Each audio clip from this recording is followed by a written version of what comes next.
Graves, the MTA General Counsel, and with me today, seated at the table, MTA CEO Chair Janno Lieber. Next to him is President of New York City Transit and MTA Bus, Rich Davey, Board Member Haida Mahaltez, Deputy Chief External Relation and Policy Juliet Michelson, Board Member Midori Valdivia, Chief Accessibility Officer Quamel Arroyo, and I believe down at the end is Bridge and Tunnels Chief Operating Officer Dr. Allison C. D. Serrano. To my right is Board Member Jamie Barbas and Long Island Railroad President Rob Free. We will begin, I'll turn it over to the hearing officer, Kate Contino. Thank you. Good morning and welcome to the Central Business District Tolling Public Hearing. Today is March 1st, 2024. The time is 10:04 a.m. My name is Kate Contino and I will be today's hearing officer. This hearing is being live streamed and recorded and will be available publicly on the MTA website and YouTube channel. By attending this virtual hearing, you consent to being recorded. Today we are gathering public comment on the proposed toll rate schedule for Central Business District Tolling Program. Comments are recorded for submission to the TBTA board. Responses will not be provided during this hearing. In addition, you will also notice there is an open house happening directly outside the hearing room. In this space, we have information about the project, opportunities to sign up for the project mailing list, as well as MTA staff on hand to talk about MTA projects and reduced fare programs. Feel free to take a look at any point during this session. We will begin with a brief presentation on the proposed toll rate schedule for the Central Business District Tolling Program, and then we will hear from registered speakers. Juliet? Hi, good morning. My name is Juliet Michelson. I would like to first start by thanking everybody here today. Thank you for staying informed about this important program. Thank you for sharing your thoughts with us this morning. Public comment has informed the congestion pricing program all along. As everyone here knows, the New York State Legislature passed the congestion pricing law in 2019. Ever since, the MTA and our project partners, New York City DOT, New York State DOT, and the Federal Highway Administration have been conducting an extensive analysis exercise and a very important public input exercise. What you see on the screen is just a list of some of the public hearings and the public meetings that we held a couple of years ago in advance of, as part of the environmental assessment that we went through. And that was what the FHWA used to determine in June of 2023 that congestion pricing would tackle this city's severe congestion problem, improve air quality, and deliver critical capital funding for transit without adverse effects on the environment. So the next step in that process was to convene the Traffic Mobility Review Board to develop and make a recommendation to the MTA board about toll rates, discounts, and exemptions. The TMRB held 3 public meetings in the summer and fall last year, and ultimately they issued this report outlining their proposal to the MTA board. The purpose of today's hearing is to receive comments on that proposal. So we'll get into the specifics of the toll in a moment, but let me first start by talking about the principles that were driving the TMRB. More than anything, as you see, as Carl repeated many times, Carl Weisbrad, the chair of the TMRB, repeated many times in the process, they wanted a program, and they developed a program, to benefit the many and not the few. So first off, everybody benefits from traffic that moves faster.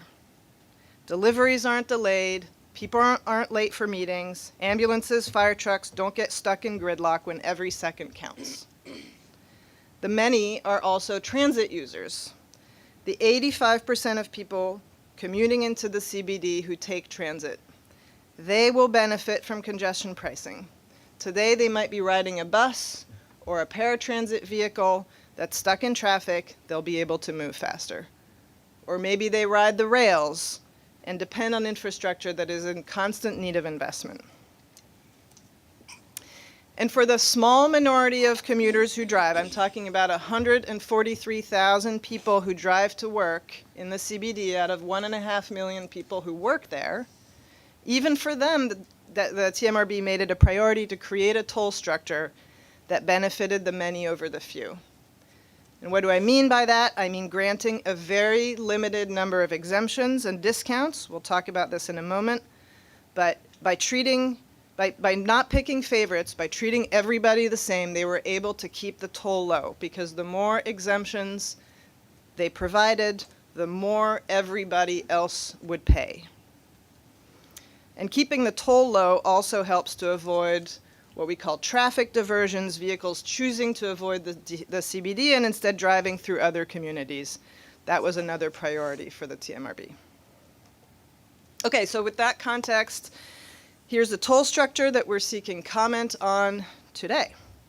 First, the toll rates. Passenger vehicles, small commercial vehicles, we're talking about sedans, SUVs, pickup trucks, small vans, paying with Easy Pass, would be charged $15 in the peak period and $3.75 at night when there's less congestion. Motorcycles would pay $7.50 during the day and $1.75 at night. Both autos and motorcycles, by the way, would be charged no more than once a day. Trucks and buses would pay a toll of either $24 or $36 during the day, depending on their size and function, $6 or $9 at night. And finally, instead of a per-day toll, taxi and FHV customers would be charged a smaller amount for every trip to, from, within, or through the CBD. For taxis, that would be $1.25 per trips. For app-based for-hire vehicle customers, that toll would be $2.50.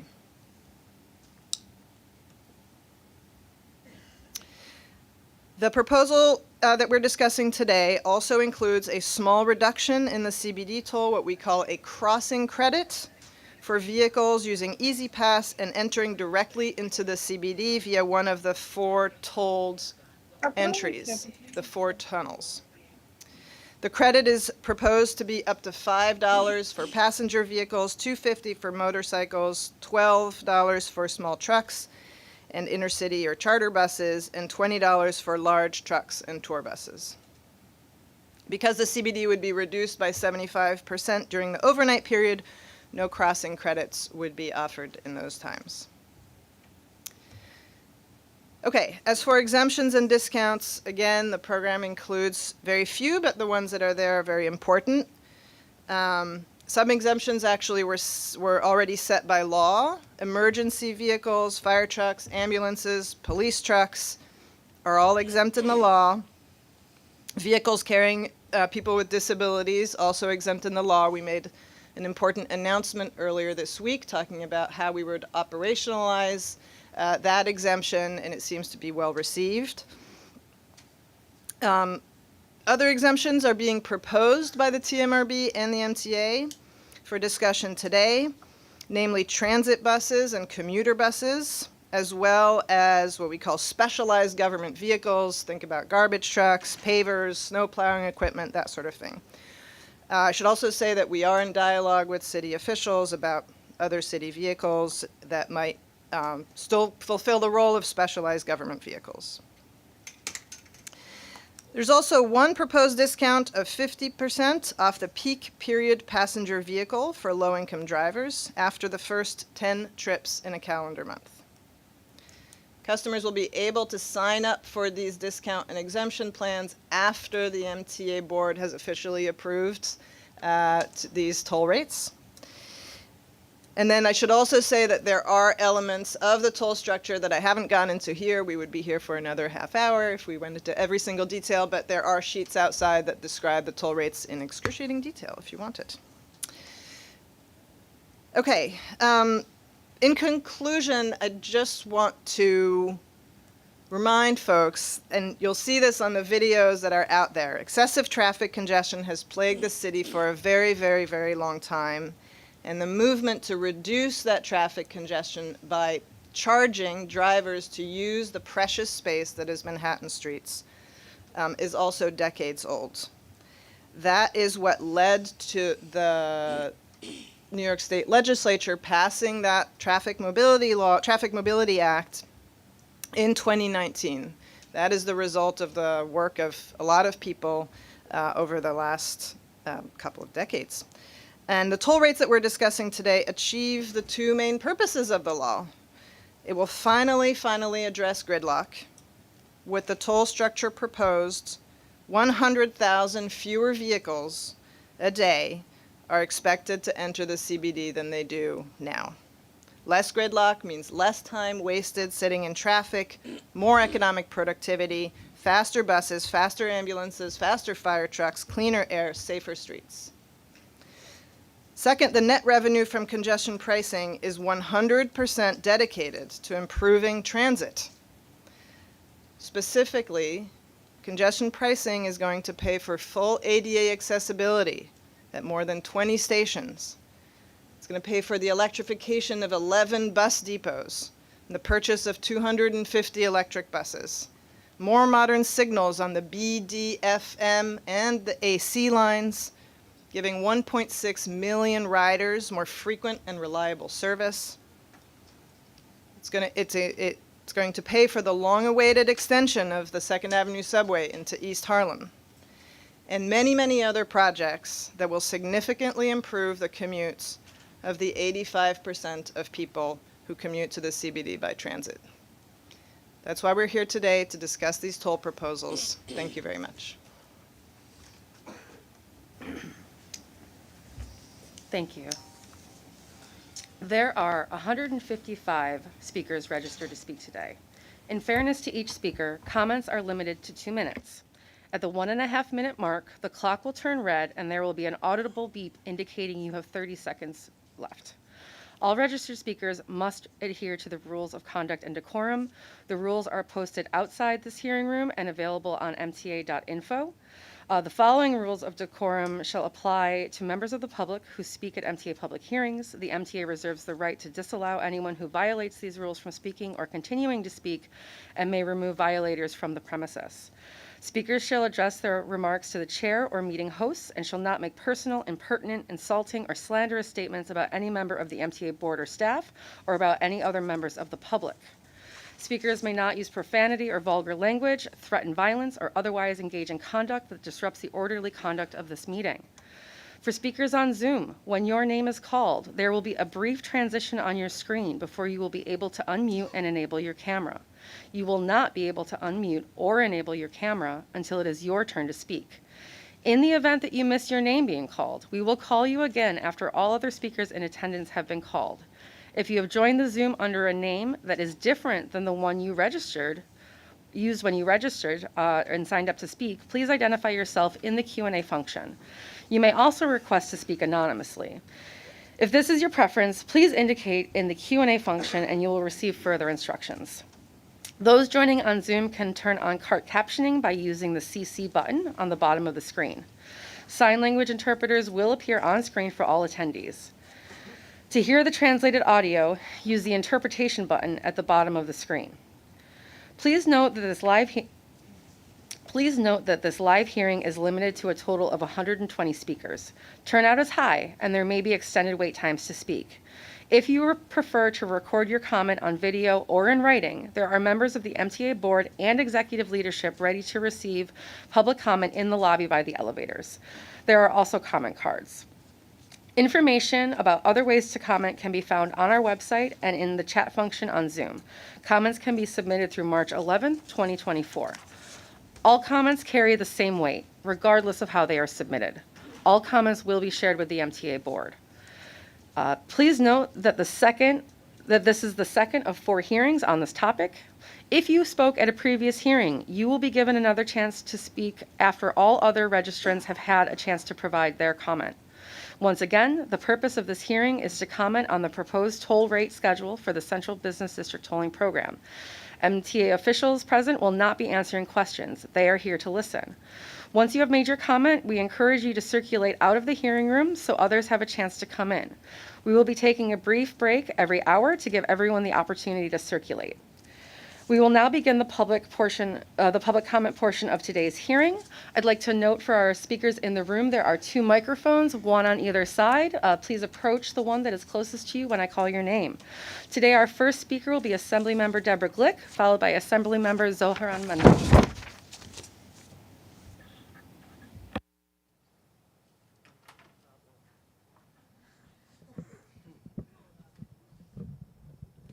Somebody else will have to adjust it when they come up. I'm Assemblymember Deborah Glick. Thanks for hearing my abbreviated testimony. I will be submitting written testimony as well. I've long supported a plan to generate funds for mass transit, which I take regularly, to reduce congestion and air pollution. While I support the goals of congestion pricing, I have some concerns. I am glad that there is some accommodation for disabled New Yorkers being developed. Low-income zone residents making under $60,000 will get a tax credit per the legislation, but that was before the large toll number was released. The tax credit plan is insufficient and a more immediate reimbursement scheme must be created. The MTA's plan for those New Yorkers making less than $50,000 requires an out-of-pocket expense of $150 monthly before any discount is available. This is too much of an outlay for them and must be redressed. The gridlock price gouging scheme is outrageous and must be eliminated.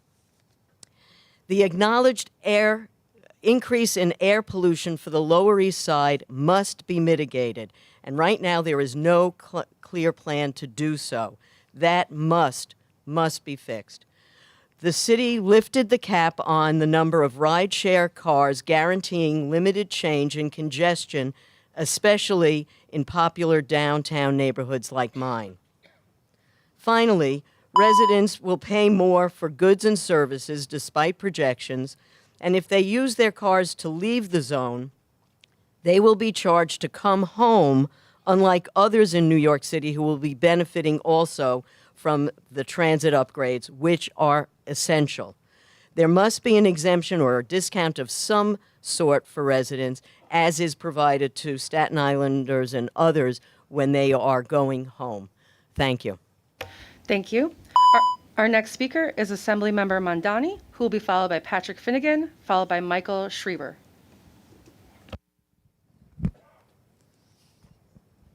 Good morning, everyone. I testify today to support the implementation of congestion pricing this June. In order to get congestion pricing right, 2 additional things must be done. The first is a task for Albany. We must make the investments necessary to deliver more frequent, reliable, and affordable MTA service for riders from day one. And the second is for the MTA. We must provide yellow cabs a full exemption from these tolls. The promise of congestion pricing has long been to reduce gridlock in the central business district and transform our city's public transit. Commuters who sit on buses going 6 miles an hour in Manhattan should see relief soon. But we won't get congestion pricing right just by making driving more expensive without offering New Yorkers better public transit than they have today. The rollout cannot simply be with a stick. There must also be a carrot. We should look to London as an example, where they increased bus service by 17% ahead of the start of congestion pricing and accordingly saw congestion reduced by 30%, with the number of bus travel in central London increasing by a third. If we invest in transit today, we can see the same results in New York City. It is up to us in Albany to make these critical investments in this year's state budget. I've made this a priority, and I hope to see the MTA advocate for service improvements before congestion pricing begins. In the same vein, to make congestion pricing work for all New Yorkers, I echo the mayor, the city's independent budget office, and the Congestion Pricing Now coalition in saying that we must exempt yellow cabs from congestion tolls. The IBO has already found that the MTA can absorb the $35 million cost of the exemption. At a time when cab trips are down 50% from before the pandemic, and many owner-drivers continue to bear the cost of a medallion crisis created by city policies, we cannot place another economic burden on over 50,000 New York City cab drivers. Thank you very much. Thank you. The next speaker will be Patrick Finnegan, followed by Michael Shriber, followed by Christopher Viola. Yes, those members came with me today. I'm Andrew Ansborough. I'm the president of the Uniform Firefighter Association, and they will yield their time to me. I will try to make this as quick as possible. I represent 20,000 active and retired New York City firefighters, and from time to time I'm required to also speak on behalf of New York City citizens. I'm here to explain to you why we feel that New York City firefighters deserve an exemption for their personal vehicle. What you may not know is that on every single day, 2,300 firefighters go to work in New York City. When they get to their firehouse, they may be reassigned to another firehouse that day based on staffing needs. It happens probably a couple of hundred times a day. Members will then be crossing in and out of the congestion pricing zone as they go from one firehouse to the next. But what happens at that time is they take their own personal vehicle. The department grants us an exemption to use our own personal vehicle on department time to pack our gear bag with our bunker gear, our toiletries in case we go to a fire or an issue where we have to decontaminate. We take that gear, we put it in our car, and go from place to place. We have a long-term exemption. I believe we're the only New York City employees that are allowed to use our personal cars on duty, and it's done so for the benefit of New York City residents and the firefighters. Now, the bag itself could weigh anywhere between 50 to 80 pounds, depending on the size of the individual and the tools and what they carry with them. I don't think anyone here thinks it's safe for a New York City firefighter to carry that bag from the firehouse down to the subway, in the subway, up and out to half an hour to an hour and a half CrossFit session, and then show up at a firehouse and be expected to fight a fire at full capacity. The best tool on a fire truck is a well-rested firefighter. I don't think anyone wants to physically tax a firefighter before they go to work. That is why the FDNY allows us to take our vehicles during working hours. We all see the blue and white cars for police officers. Most people have never seen a little red and white car for firefighters. They don't have them. We don't take a fire truck across the city to deliver a firefighter because you may start in one firehouse and have to go to another one based on your skills. And not everyone has the same skills. Someone may have hazmat skills, chauffeur skills. Doesn't matter where you're going to go. That's one issue. The second issue, which is a danger to the public, is that everybody knows the #1 killer of firefighters. Please conclude your remarks. Thank you. I will take Michael Shriber's No, time. please conclude your remarks. Mike, would you like to speak on Congestion? Mike's the Health and Safety Officer of the UFA. Good morning, Mike Shriber. I'm the Health and Safety Officer for the UFA.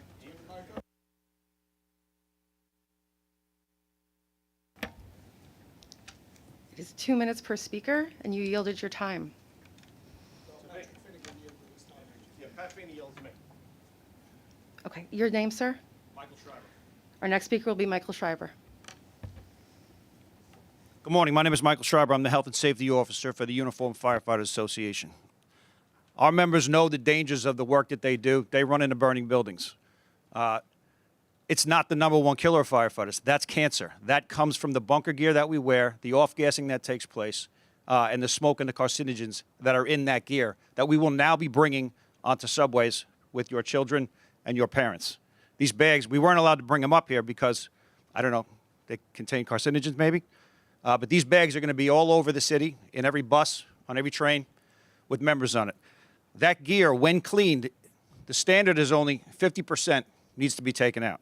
So on that bunker gear contains arsenic, asbestos, benzene, diesel fuel, dioxins, flame retardants, formaldehyde, polychlorinated biphenyls, PCBs, polycyclic aromatic hydrocarbons, PHSs. All of these things create cancers. They're all known carcinogens, and they all are in that bunker gear that we carry. Some of those cancers include skin cancer, lung cancer, leukemia, aplastic anemia, reproductive cancers, endocrine cancer, leukemia, melanoma, liver cancer. These are all chemicals that are in this gear that is going to be on every bus and every subway, contaminating every New Yorker. Thank you. Thank you. Our next speaker will be Christopher Viola, followed by Hindi Schechter, followed by Fabian Wilson. Thank you. Chris Viola has chosen to yield his time back to me.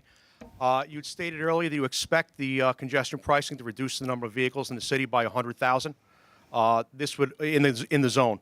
This would only be probably 100 vehicles in a 24-hour period, 100 to 200 vehicles in a 24-hour period moving in and out of the zone.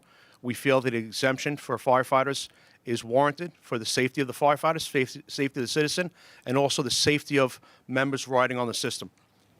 I also feel that it's probably appropriate to read the MTA rules of conduct and fines You have a $75 fine for carrying hazardous objects on a train or a subway. We consider these carcinogens to be hazardous. You probably wouldn't want us bringing it there. Article 1050.8, weapons and other dangerous instruments. No weapon, dangerous instrument, or other item intended may be carried in any facility or conveyance. Cancer-causing agents I would consider to be a dangerous instrument.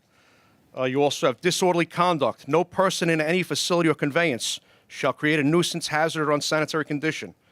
Article K, committed any act which causes or may tend to cause harm to oneself or any other person.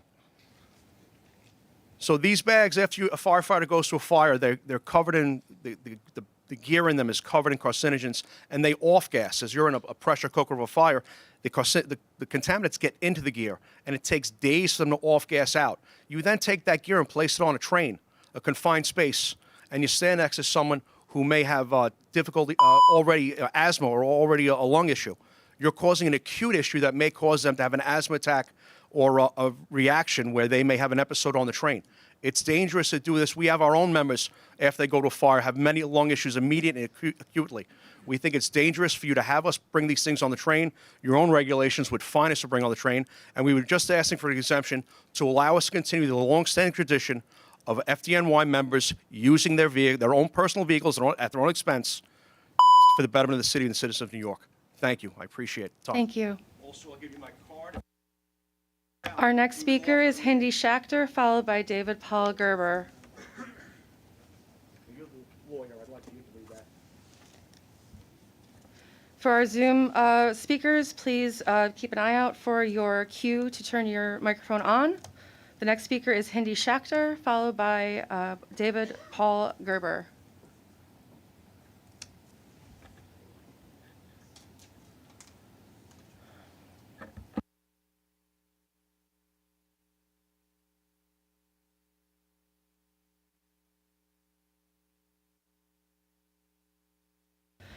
The next speaker will be David Paul Gerber, followed by Zach Miller.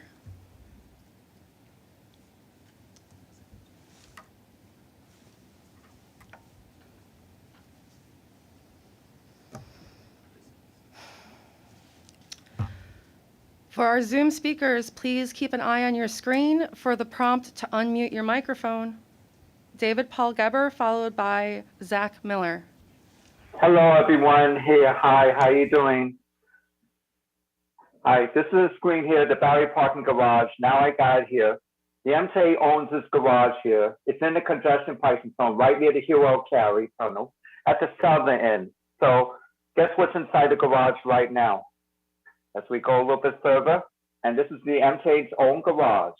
A Dodge Durango, which I'm showing right here, that has an illegal license plate cover. One that would evade tolls. Let me stop right there. See, HXN 1325. And it's one of many, many that would evade the congestion pricing zone. Oh, by the way, did we also want to let you know that his also last time he was ticketed was in 2021, and he's coming from Staten Island, so he'd be evading MTA bridges and tunnels tolls. And for those with paper plates, let's just get right here with the paper plates right now. There's a Smithsonian, there's a guy that's at the Smithsonian Museum on Bridge Street side. And guess what? He has 14 paper plates over an 18-month period, over nearly 2 years. There's one for Indiana, one for New Jersey, another one for New Jersey. This one's from Joe Blow's Oil Sales, which doesn't exist. New Jersey,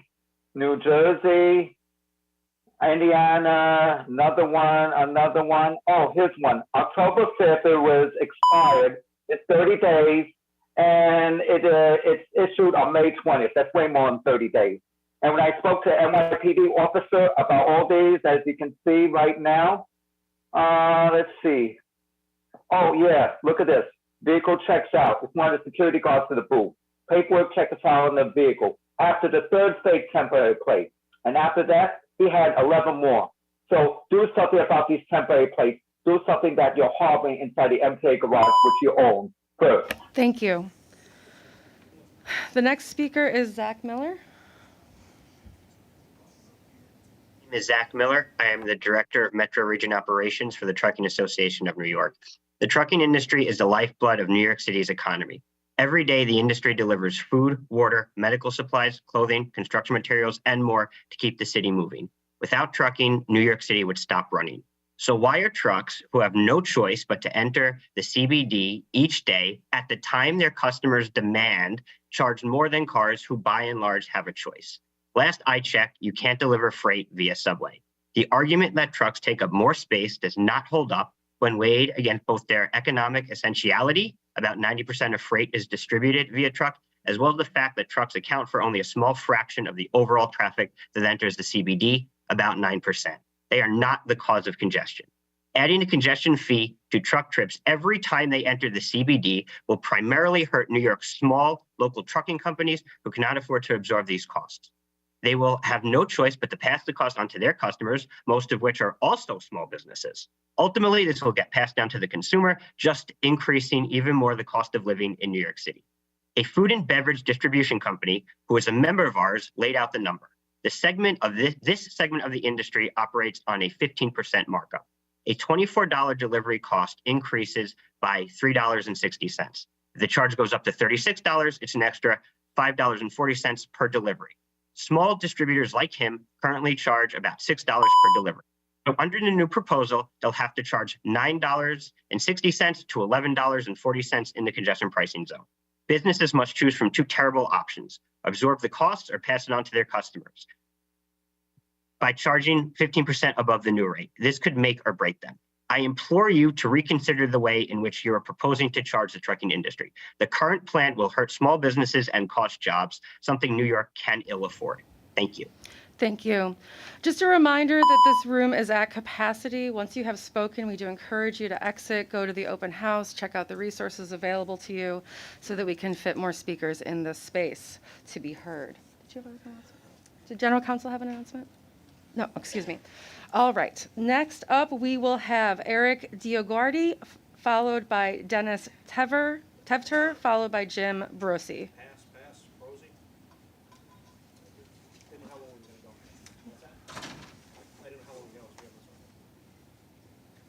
Please state your name for the record. My name is Jim Brosey. Thank you. Good morning. I'm Jim Brosey. I'm the president of Uniform Fire Officers Association. I thank you all for your time here, and we do appreciate the efforts in trying to reduce congestion to make a more speedier transport for ambulances, police officers, and firefighters. However, I think the one burden you have overlooked dramatically is a little about what my colleague Andy had spoken about, is transporting the gear. This is a very unique department that has some very stringent requirements on how we transport personal protective gear. We are required to use our personal car or public transportation. That gear weighs in excess of 65 to 75 pounds. It is unrealistic that we should be expected to walk several city blocks before traveling 2, 3, 4 flights down below grade with multiple stations that do not have elevator or handicap accessible access to which would lower the burden. To then come back out of that hole and then be asked to perform firefighting duties immediately upon arrival at a firehouse is unrealistic. We are also equally concerned this is the most dangerous and complex area to work in the city that is insanely difficult to staff. It is the #1 terrorist target place inside the city. And on top of that, we're going to add a 2-tier financial burden where one civil servant will be paid more than another civil servant because of this taxable burden on this individual. With that being said, we're also equally fearful that as this congestion zone starts to filter people to the outer boroughs who will park their cars and transport themselves by public transportation, that you will create more congestion in those out of areas, which may actually increase response times. One of the areas the study looked at was the High Bridge section. That is one of the most fire-ridden areas where they have been riddled with multiple alarm fires, multiple e-bike fires, along with multiple fire fatalities. We cannot put this burden on our civil servants. We understand the complexities of the MTA, but we cannot make our firefighters work before they enter the fire building. Thank you for your time. Thank you. Our next speaker will be Jean Ryan, followed by Kathleen Collins, followed by Robert Uustus. Ms. Ryan? And then Ms. Ryan will be followed by Kathleen Collins and Robert Uustus. Thank you. Hello. We all need congestion pricing. The funds from congestion pricing will pay for more accessibility for people with disabilities, people who are tired, people who need to get somewhere, people with suitcases, people with strollers, and people who have temporary disabilities, such as someone who hurt their legs skiing or had knee surgery, but they'll not be disabled for the rest of their life. That is a huge amount of people. Our city will benefit from congestion pricing. Some people will have to pay more, but that's because you can't have nobody pay and still get congestion pricing. So it will also end up being a reduction in traffic, and that will benefit all for emergency vehicles. Last night, coming home from here, I could see that this whole area down here was just packed with cars at 7 o'clock at night. And people were trying, they couldn't move. An ambulance was there, and the siren was going on, and nobody could move anywhere to get out of the way for the ambulance. That's what traffic does. And we need to have less traffic. So we are in favor of congestion pricing, and that's what we want, and I think we will get it. Thank you. Thank you.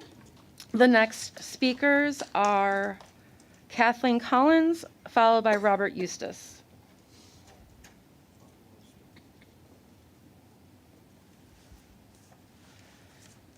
Public turnout is high today, and there will be extended waiting times. If you prefer to record your comment or video in writing, there are members of the board and executive staff ready to receive your comment out in the lobby in the Easy Pass room.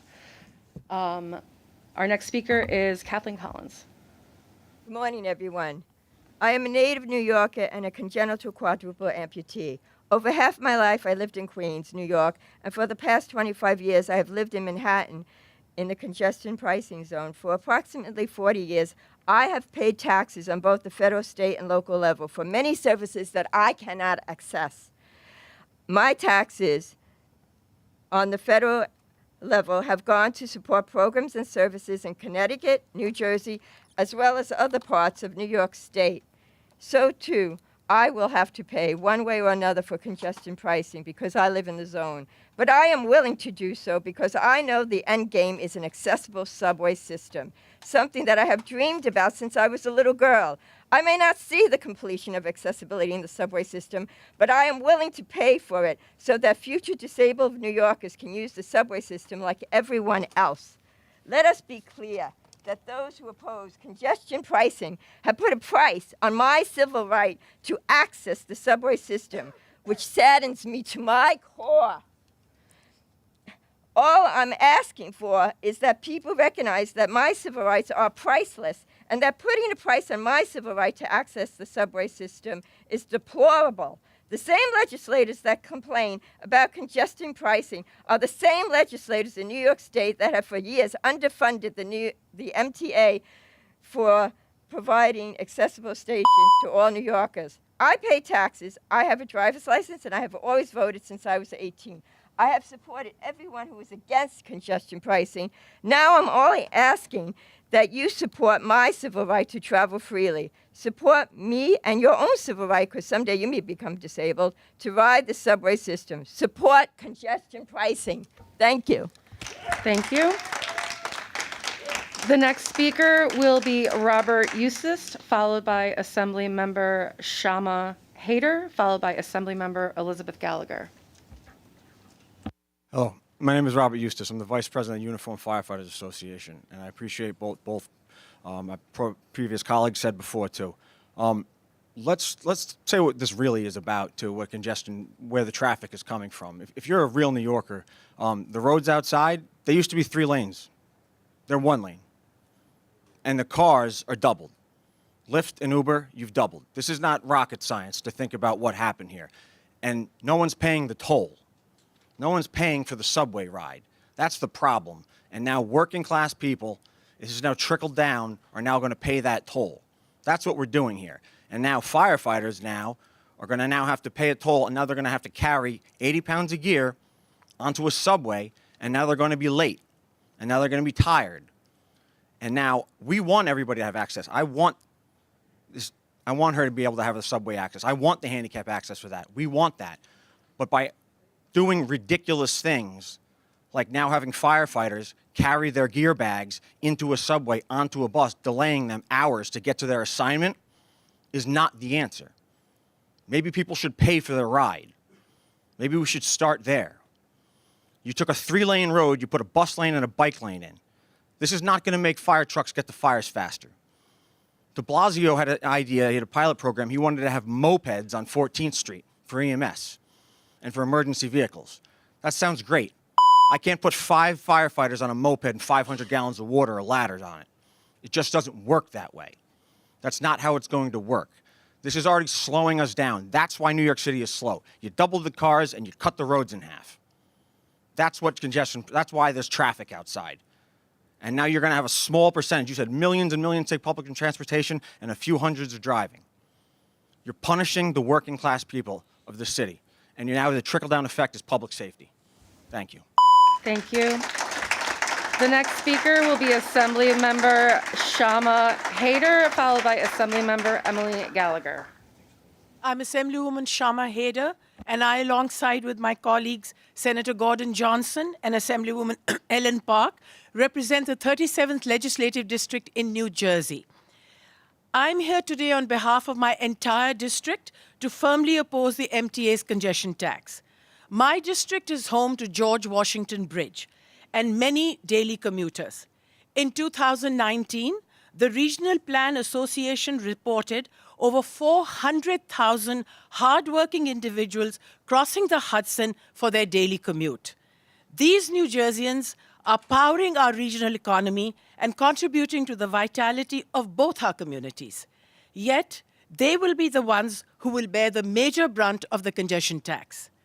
The MTA is prioritizing revenue generation over the welfare of hardworking commuters. According to a congressional report released by Congressman Josh Gottheimer, the MTA expects to raise over $3.4 billion from the tax, greatly exceeding New York State's $1 billion requirement. Even if New Jersey crossings were exempt, $1.4 billion would still be raised.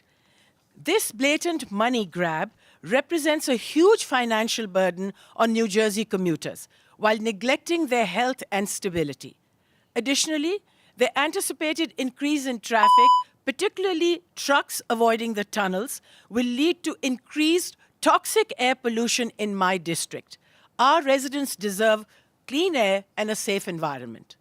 We're all committed to representing our constituents, but it is imperative to find solutions that benefit the region as a whole. The congestion tax unfairly burdens New Jersey commuters, and we strongly oppose its implementation. Thank you. Thank you. The next speaker will be Assemblymember Emily Gallagher, followed by Matt Larkin, followed by Bert Strauss. Good morning. I'm Assemblymember Emily Gallagher, representing the 50th District of Brooklyn, including the neighborhoods of Williamsburg and Greenpoint. My constituents rely heavily on the bus to get to interborough connections, and my district hugs the Williamsburg Bridge. My office regularly hears complaints about slow and irregular MTA service, and that is a key quality of life improvement I am fighting for. Many in my community, including myself, suffer from asthma and other health impacts of breathing fumes from the BQE and the bridge. There are hundreds of car, bike, and pedestrian crashes that could catastrophically change or end lives in my district every year. In fact, 3 people died in crashes last week in my district. I've been advocating for congestion pricing since 2016. I fought as an advocate to get the bill passed in 2019. And here I am, a legislator nearly 10 years later, asking for this bill to be implemented. Yes, congestion pricing will be an inconvenience for some, but nowhere near as inconvenient as the status quo is for many. Late and slow buses from traffic injury and death from aggressive or careless driving, and life-altering health impacts from the fumes of vehicles. The Community Service Society did a deep study of how congestion pricing will impact New Yorkers, and they found that among all income strata, outer borough residents, no more than 4% would regularly pay a congestion fee. Of the city's outer borough working residents in poverty, only 2% Around maximum 5,000 residents total would be asked to pay a congestion charge as part of their commute.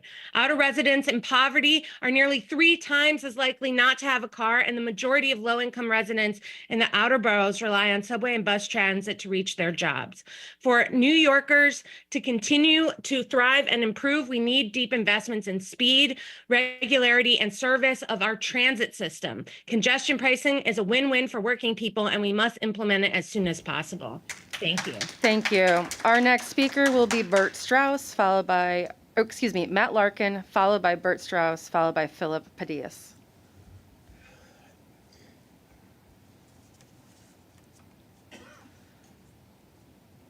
Remote speakers, do keep an eye on your monitor for the prompt to unmute and come on camera. Matt Larkin.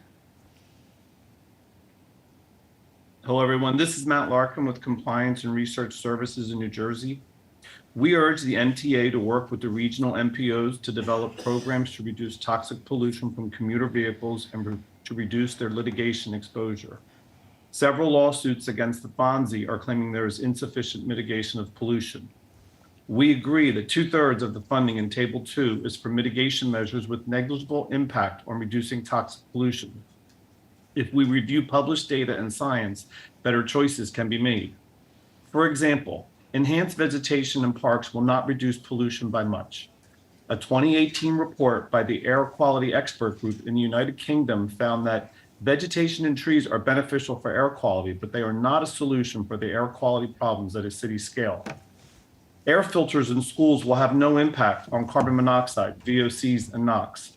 These pollutants are gaseous compounds and will pass through the filters. The mitigation measures that focus on diesel trucks will not have much impact.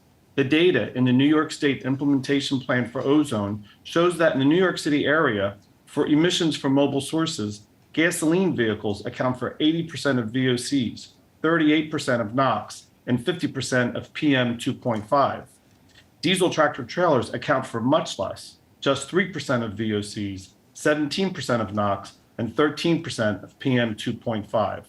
Further, gasoline vehicles account for over 90% of all vehicle miles traveled.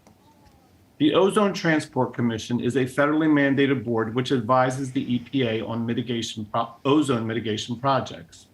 The OTC has called for more regulation of gasoline vehicles and the use of durable aftermarket catalysts to reduce VOCs and NOx.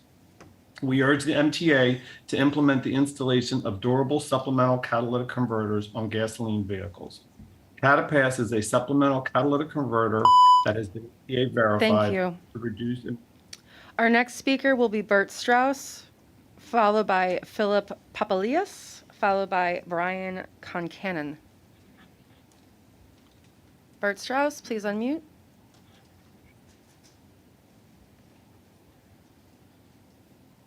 Bert Strauss. Philip Papalias.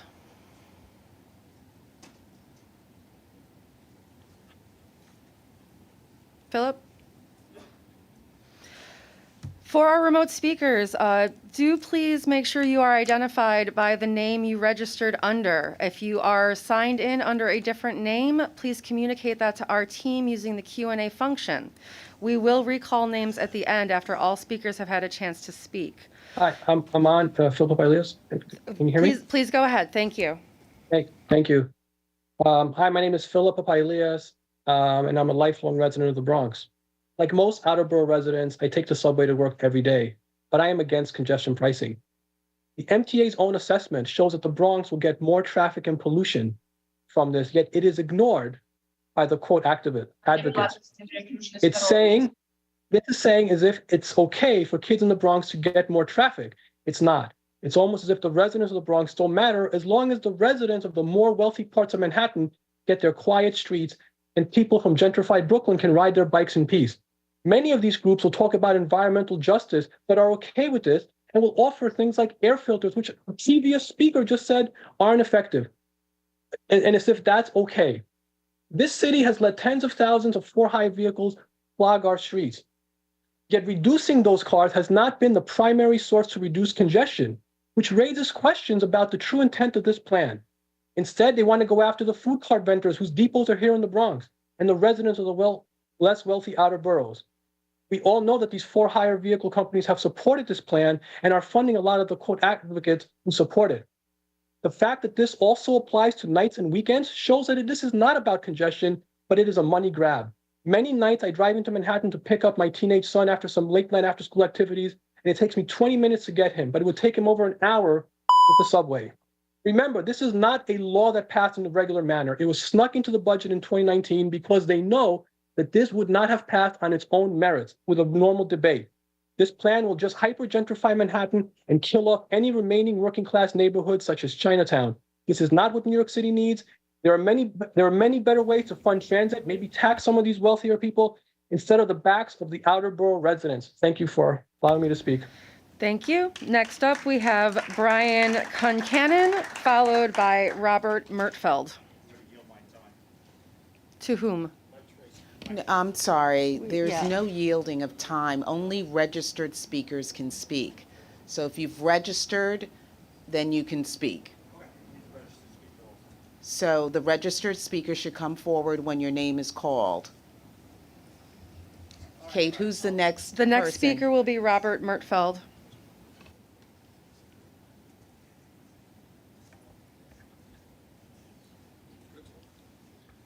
Good morning, everybody. My name is Robert Merfeld. I stand here before you as a parent of a public school child in what is called District 1. New York City public schools are administered by 32 districts. District 1 includes the East Village and Lower East Side. The district has no zone, which means you don't have to reside in the area to attend schools. Parents commute from all over New York City to the district. District 1 schools are uniquely diverse. You have progressive schools and bilingual schools, for instance. I'm not here to argue for or against congestion pricing. I'm here to expose a problem once the system is implemented. Enrollment numbers and teacher talent retention will be affected by congestion pricing. 25% of District 1 parents, an estimated 4,000 parents in total, commute to District 1 from above 60th Street in the 4 outer boroughs. There are 180 school days per year. If a parent decides to continue to drive into District 1 for drop-off and pickup, the fiscal burden will be $2,700 per school year on a family household. I've discussed the matter with Superintendent Carrie Chan. I've also written the Deputy Chancellor Weisberg to make sure that the Department of Education is aware. I've done so to avoid unfair punishment by the DOE of District 1 if enrollment numbers fall due to congestion pricing. I've also established contact with Carl Weisbrod and Catherine Wild of the Traffic Mobility Review Board. I've shared with them a constructive proposal that I want to also share with you today. Asking for an exemption in District 1 for District 1 parents is futile. Instead, we want to propose for the MTA to have a mitigation measure, just like you have done with the environmental justice communities. Instead of an exemption, we propose the idea of, quote, parent metro cards, akin to the student metro cards, with free rides during school days. Such a measure would alleviate the fiscal burden placed on family by congestion Please pricing. conclude your remarks. And the measure would also incentivize parents Thank to you. take public transport instead of the car. Thank you. Speaker will be Verna Luo, followed by Jason Rigoli, followed by Liam Guilfoyle. Verna Luo. Good morning, everybody. I'm here to talk about 60th Street, which now has Trader Joe's on the corner and seems to figure prominently in congestion pricing. The traffic and the amount of people that are there have increased tremendously. It's nice to have it there, but people have to weave in and out of traffic in order to cross the street. And you never know when cars are going to start moving again because it's all blocked up. You can ask any MTA bus driver for bus 15 what it's like on certain times because they cannot move down First Avenue. 60th Street is blocking their access. I would like to say also that the congestion pricing will definitely worsen this situation, and extreme gridlock is coming around.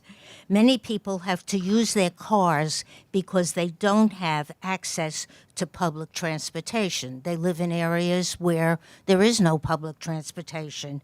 There are also people who have serious health issues, and with the pandemic that we're just recently getting over, do not want to and cannot ride in groups of people, whether they're on subways or buses.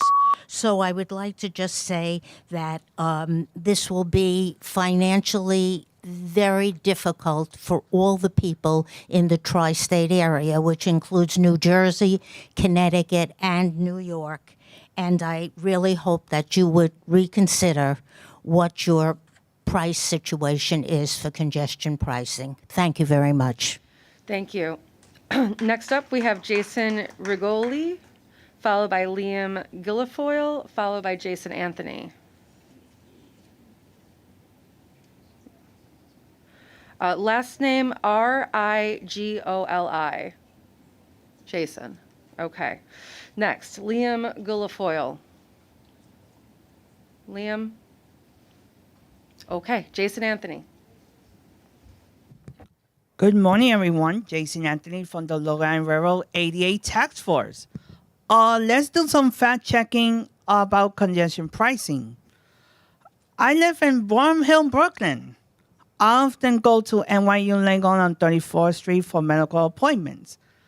I see traffic along 60th Street, 59th Street, 57th Street, 42nd, 34th, 23rd, and 14th Street. Congestion pricing so go in effect with no dues. My purpose here is to get to my appointments at NYU Langone with no delays.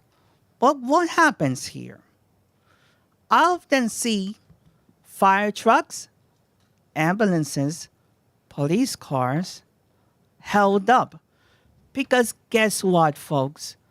Police officers from the traffic division held up traffic because they don't know how to manually deactivate the box and move the traffic more effectively like they do in Puerto Rico.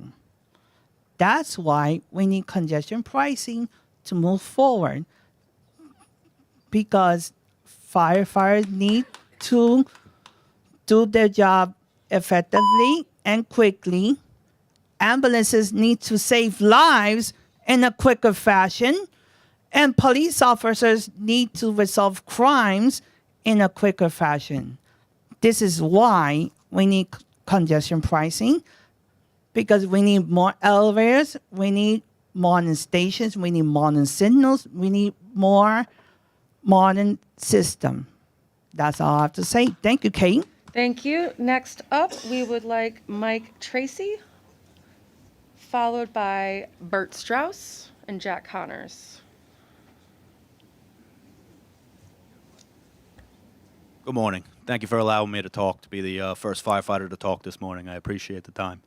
But I just wanted to reiterate what a lot of my other colleagues said, both from the UFA and the UFOA. You know, you've heard a lot of voices up here talking about pro and con. You know, I think both sides of this coin tend to make some good points. It's a conversation about trade-offs, right? Disability access, safety, public funding for transportation, space for cars to drive, right? But in the end, you know, we just wanted to make it clear to this board, to all citizens of New York City, that one of the trade-offs will be public safety. One of the trade-offs will be the ability of firefighters to safely get to their place of work and to do their job. So I'm not going to take up the whole 2 minutes because a lot of us have spoken today, but I thank you for hearing us out, and I hope you'll consider some ability to make New York City firefighters, New York City fire officers whole, and do not create a two-tiered economic system where people are punished for working within the congestion pricing zone. Thank you very much. Thank you. Next on Zoom, Bert Strauss, followed by Jack Connors.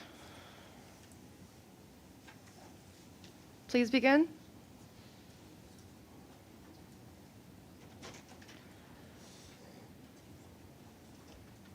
Jack Connors.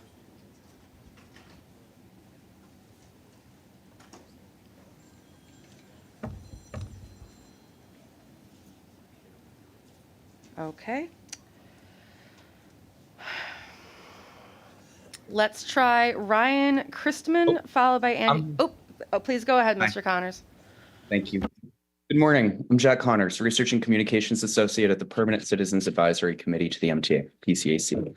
I'm testifying today in support of congestion relief for the Central Business District and better transit for our entire region.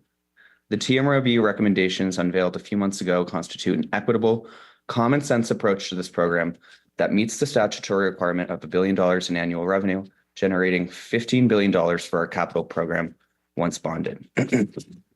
By taking a disciplined approach to the more than 120 exemption requests that were submitted, the TMRB kept the toll lower for all New Yorkers and even New Jerseyans.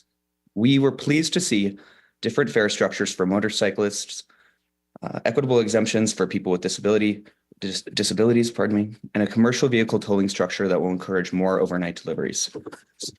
After decades of debate, 2019 legislation paved the way for an extensive public review that culminated in one of the longest environmental assessments in history, clocking in at more than 4,000 pages. The time for deliberation has passed. Riders are already experiencing the consequences of delays to this crucial program, with signal upgrades on the A, C, B, D, F, and M trains paused, as well as ADA upgrades at 20 plus subway stations, not to mention phase 2 of the long-promised 2nd Avenue subway. Congestion pricing's critics point out the myriad challenges that the transit system is facing. However, gouging a $15 billion hole in the capital plan will only exacerbate these issues and halt the progress we've made since the governor and legislature's historic investment in fixing the MTA last year. As a speaker at this week's MTA board meeting put so eloquently, the bottom line is the bottom line. Congestion pricing is the law of the land and the path forward to remedy decades of disinvestment and deliver the system that millions of daily riders deserve. Thank you. Thank you. Next, we will have Ryan Christman, followed by Andy Pollock.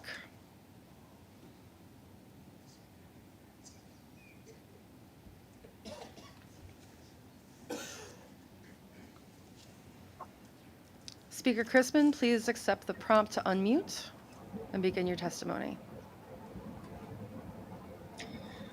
Thank you very much. Hi, I'm Ryan Christman. I'm speaking as a resident and a vulnerable road user. Because I choose to bike into work into Manhattan, I'm subject to the whims and aggressions of frustrated drivers every day as they all sit in traffic. People yell, they scream, they swerve close to me, even in bike lanes. They vent their frustration with the way things are.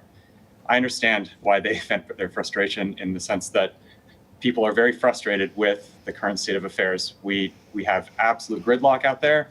We need to free this up.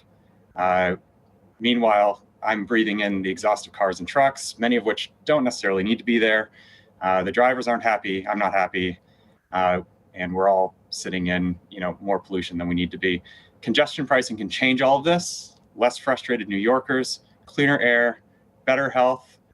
Let's do it. I understand that there's fear of change.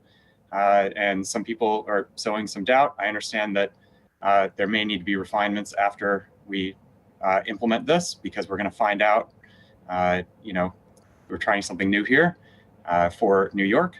But I encourage everybody to embrace this this new test that we're trying here and implement congestion pricing. And thank you very much for your time here, and I'll yield the rest of my time. Thank you. Next up, we will hear from Andy Pollock, followed by Dr. Sharon McLennan-Weir.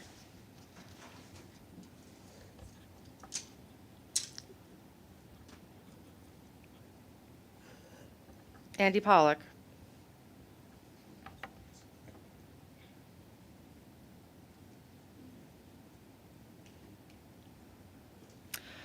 Moving on to Dr. Sharon McLennan-Weir, who will be Hello, Kate, can you hear me? Now we can. Please, Doctor, please hold 1 minute. We'll have Andy Pollock.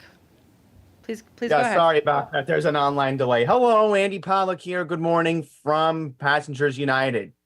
So I'm here today to talk about congestion pricing, obviously. And today I want to talk about an exemption that was discussed last night and was brought up by one of the speakers, and that is an exemption for people who live in the Central Business District. Now, I know somebody personally in my life, family members, who live in Kips Bay. And the thing is, they feel that congestion pricing is a burden because they have to go from Manhattan to Merrick, south of Sunrise Highway, to visit my other relative who lives in a transit desert. And the other question that has not been answered, let's say you have an apartment in the central business district. Let's use Kips Bay for an example. What's going to happen if you park your car for a whole week and you don't move your car? Are you going to be charged $15 a day? An additional $15 just to park your car in the street in the central business district? I mean, nobody's really answered that question. So in good faith, we cannot support congestion pricing based on that merit. Our organization, Passengers United, will not be supporting this plan unless we know there will be an exemption for people who live below 60th Street. And also, what about the firefighters who spoke today? Are they going to get an exemption? What about the police officers and the ambulance drivers? What about the truck drivers who have to go into Manhattan every day? So again, we are not for congestion pricing. We will be opposing this plan. Thank you very much for hearing me out today. Thank you. Our next speaker is Dr. McLennan Weir, followed by Christopher Jensen and Christine Nicholas. Good morning. Good morning, everyone. My name is Dr. Sharon McLennan Weir. I'm the Executive Director for the Center for Independence of the Disabled, New York, Sydney. I'm here as a disabled New Yorker, as well as an advocate for people with disabilities. I am a totally blind person, and I would like to share my personal story to have you understand why we support congestion pricing. On September 10th of 2015, I was working for the New York State Commission for the Blind. I was a state worker, and I was a taxpayer. I was on my way to a meeting at the Maiden Lane office, taking the number 2 Wall Street station. When I left the train, I was turned around to go up the stairs so that I could get out of the subway. There are tactile domes that helps a blind person in deciphering the platform. My cane did not hit the correct size of a tactile dome. Unfortunately, that left me in the subway track, where I almost died. Fortunately, 2 men jumped into the station, into the track, and saved me before an oncoming train. I sustained many injuries that you cannot see now, and I live with chronic pain. I continue to work because I believe in advocacy and the dedication that's needed for people with disabilities. We are all temporarily disabled, and what congestion pricing does, it allows us to have a safe, accessible station. If there were the right tactile domes present in that Wall Street station, I would not have the injuries that I have now. If there were platform doors installed in that station, I would not have the injuries I have now. If there was elevators and ramps installed, life would be a lot better for many of us. This is not the disabled against you. This is about a human right that all of us deserve. Support congestion pricing because one day you may need it because we're all temporarily disabled. Thank you very much. Thank you. Our next speaker is Christopher Jensen, followed by Christine Nicholas. Good morning, board members, and thanks for the opportunity to reiterate some of the issues pointed out earlier by fellow firefighters and fire officers. We don't particularly have an issue with congestion pricing as a whole, but we see it as a burden to our lifestyle and for our attendance at work. We ask for a modification and an exemption for our members. We see that just this past week was the first iteration of a carve-out for the people with disabilities. So we know that you guys have had an in-depth conversation, and we would hope that we can further get our ideas across. And just to point out, with the hazardous materials that we carry to and from work, just a half an hour ago on our way up here, we had a press conference across the street, and your security guards, and I think rightfully so, they didn't confiscate, but they asked us to take the gear bags that we used as an example for the press and the public at large. We showed them the gear. Some of them even actually picked them up and felt how heavy they indeed were. And your staff downstairs asked us politely, and we obliged. We put that gear aside. They didn't want it up here in the meeting room, and for good reason. So along with that wisdom, we would ask you to consider that in considering giving the firefighters of this great city an exemption to congestion pricing. Thank you. Thank you. The next speaker is Christine Nicholas, who will be followed by Jack Gostel. Good morning. I'm Christine Nicholas, and I'm testifying as chair of the Broadway Association. We believe in congestion pricing's concept, but not this plan. And especially since this plan was first proposed, our economy was thriving, fueled by 5-day-a-week workers and also record tourism. While tourism has made great strides since the pandemic, theater attendance is still down 20%, and our tourism economy has not fully recovered.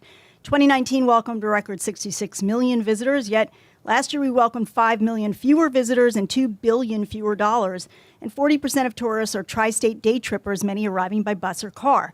These visitors are savvy, and they'll look for the cheapest way into town by toll shopping. For example, a family from Suffolk, Long Island, who would normally take the Midtown Tunnel, will join thousands of cars now that hop off the LIE at Van Dam Street and take the 59th Street Bridge, which is free, to avoid being tolled twice. Want to avoid the Brooklyn Battery Tunnel? Opt for one of the 3 free Brooklyn bridges. Up north, many bridge shop by taking the free 3rd Avenue Bridge to avoid the Triborough Bridge toll. Toll shopping is expected to increase. So much because of congestion pricing that the traffic will not be mitigated but simply shifted to the borough crossings, increasing traffic and pollution in high asthma neighborhoods. We agree the MTA needs better funding, but we think there's a better path forward. Manhattan's an island, and with that, the opportunity to toll all of its free crossings at the same price of, say, a Metro card. This will end toll shopping and eliminate the need for all the carve-outs that you guys are having to deal with. Modest tolls in Manhattan instead of the $15 huge toll punishing one neighborhood will likely raise more than $1 billion a year, yet with less pain. You can ease Midtown traffic by continuing with the congestion pricing plan below 60th Street, but at the price of a bus fare, $3 off peak, and maybe double it to $6 for peak times. So also with the hospitality workers that make New York City a 24/7 city with a robust nightlife, they're living many times in transit deserts. Thank you. The next speaker is Jack Gostel, followed by Ali Karakaya. Good morning. I live in Forest Hills, Queens. I spent 50 years working in Manhattan. The entire medical base that services me is in Manhattan. I'm now 77 years old. I have mobility issues. It is already expensive for me to get to my doctors. Right? This is just going to make it worse. I think you need some accommodation for people such as myself who want to keep the doctors they've had for half or more of their life, right, without incurring additional costs. That's the first point I want to make. The second is, I want to reiterate, I believe it was Representative Uustus, a great deal of the congestion in Manhattan is due to unrealistic use of bus and bike lanes.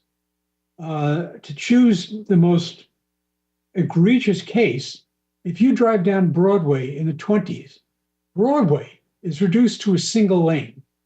Between the bike lane and the bus lane and the mall, you have one lane, and if one cab driver stops to unload a passenger, you back up traffic for miles.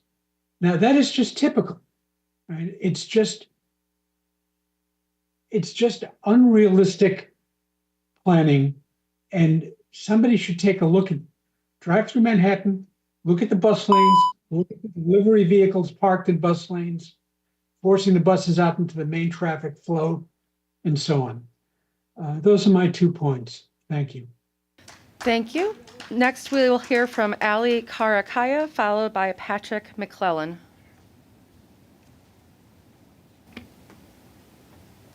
While we wait, I'd just like to clarify a few things. There were a few things that have been said in the last 15 minutes that I'd like to clarify. Number one is folks like the gentleman who just spoke, if they have physical disabilities, they can apply for the disability exemption. Number two, somebody talked about whether they would be charged for every day that they are parked in the zone. That is not the case. You would only be charged to enter the zone. And then there was some discussion of traveling in the evening, and I do want to point out that the toll in the evening is much lower than the toll during the daytime. Thank you. Thank you. Ali Karakaya? Hi, can you hear me? Yes, please continue. Hi, thank you for giving me this chance. First, I want to say that everybody is selling 100,000 cars a day are going to be excluded from Lower Manhattan. And I want to ask, what's going to happen to these cars? Are they going to fly or are they going to disappear? No, they are going to use alternate routes, and it's going to create more congestion there. We all know this. So I can say that this toll zone is not going to solve the problem. It's going to just change the problem wherever the problem is. You are just going to change the problem. Instead of Lower Manhattan, it's going to be Upper Manhattan, it's going to be Brooklyn, it's going to be Staten Island, it's going to be Queensboro Bridge, it's going to be Bronx. You are just, instead of trying to solve the problem, you are just postponing it for the next generations. So you cannot do this, because when you look at the tolls history, it's 27 years old idea. In 11th century, British people, they were using tolls. It didn't help for anything. And some people, I am really frustrated to hear from, especially for service department workers. They say, if you want us to go like faster response, we don't deserve the faster response if we are in Queens, or if we are living in Upper Brooklyn, Bronx, Brooklyn. We all deserve the same. If you cannot do this, that's okay. Just step down. Somebody is smarter, gonna come find a better and smarter idea. We cannot put tolls to faster deliveries, you said in the beginning. I cannot believe it. No, you need to find an idea to deliver those packages without trucks, smarter way. I don't know what you're gonna do. If you cannot do it, okay, somebody else gonna do. But you cannot put the tolls. First, you are creating the congestions. Who put the parking lane in front of the Moynihan train hall or business bus terminal? If you put the parking lane, 7 lane is becoming 1 lane in huge avenue. Of course, it's gonna create traffic. Please stop this. Thank you. Thank you. Patrick McClellan, and then we will take a short recess.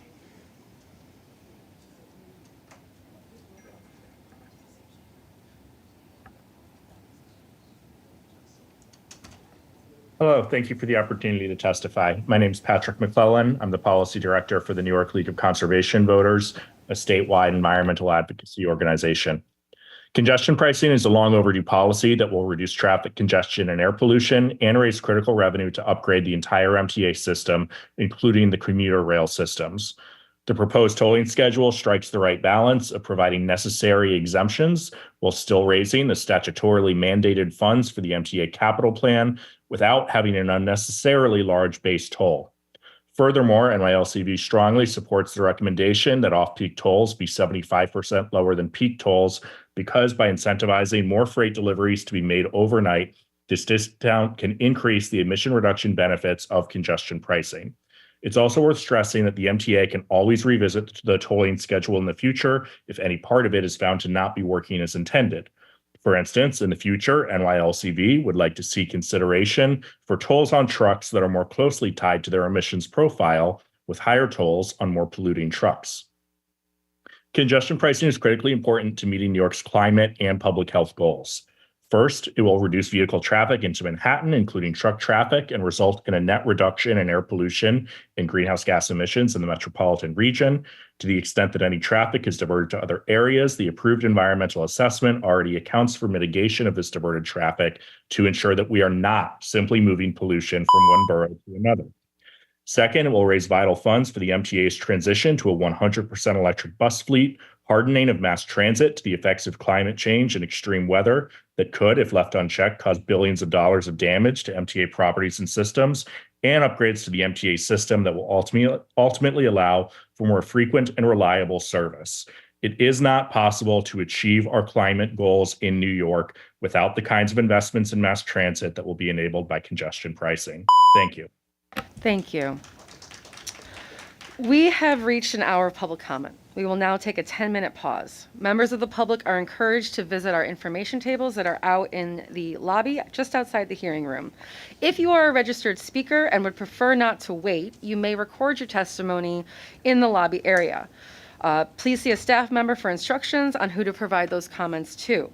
All recorded comments will be included in the official record and distributed to the board members and made available online. Thank you.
Thank you, everyone. Thank you for your time. Apologies for the extended delay. We will now resume our public hearing. The time is now 11:50 a.m. on March 1st, 2024. And the next speaker will be Megan McElroy, followed by Thomas Riley.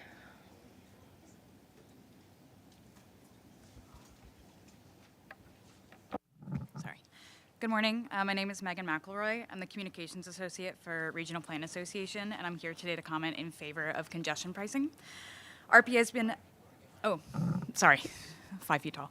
RPA has been advocating for congestion pricing for decades, and for good reason. We must invest in our transit systems. Congestion pricing paves the way for cleaner air, consistent, dedicated funding for public transit, and less congestion for those who choose to drive. The revenue from tolling will fund much-needed transit improvements throughout the region, from ADA accessibility improvements to electrifying bus fleets to signal improvements along the Metro North lines running to my home region of the Hudson Valley.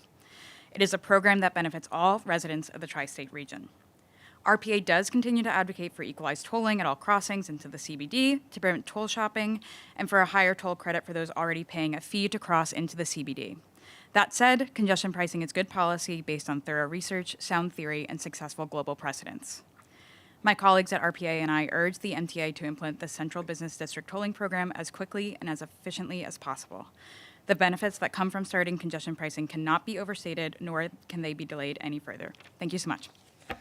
Thank you. We'll next hear from Thomas Riley, followed by Raymond Marco. Raymond Macco. Okay. Next up, Joseph Brosi. Joseph Brosi. Leslie Stevens. Leslie Stevens? Thank you. It's because I finally got called. Anyway, my name is Leslie Stevens, and I represent the nonprofit New York 350 NYC. Sorry about that. We have over 4,000 activists who support congestion pricing. There's lots of reasons lots of people have talked about the reasons why. New York City should have the world's best and greenest urban public transportation. Right now, we have cars and trucks clogging our streets, and our traffic and our transport of particularly the cars and buses and trucks are the second largest contributor of greenhouse gases in the city at 30%. We've got to up our game here, really majorly. Secondly, air quality must be improved. Our gas-fueled vehicles emit toxins like carbon monoxide, nitrogen oxide, small particulate matter, and have been linked to higher rates of heart and lung disease and cancer, as well as hospitalization and death. Adverse health effects disproportionately impact low income and communities of color. Our children, I want to point out, our children breathe in diesel fumes. Any child on a school bus, the diesel fumes at double the rate of standing outside behind the bus. We have got to fix our moving quickly to electric school buses as well. Fourth thing that I want to say quickly, we strongly recommend creating disincentives for gas and diesel vehicles, providing incentives for public transit, electric ride shares and buses, and improved bike lanes. Thank you for your comment. Oops. And I just visited London. It's a lot better than this. Thank you. Next up is Sean Nagel or Terrell Moetta. And now we're going to pivot over to Zoom with Senator Jessica Ramos, who will be followed by Rachel Grosso Hodges.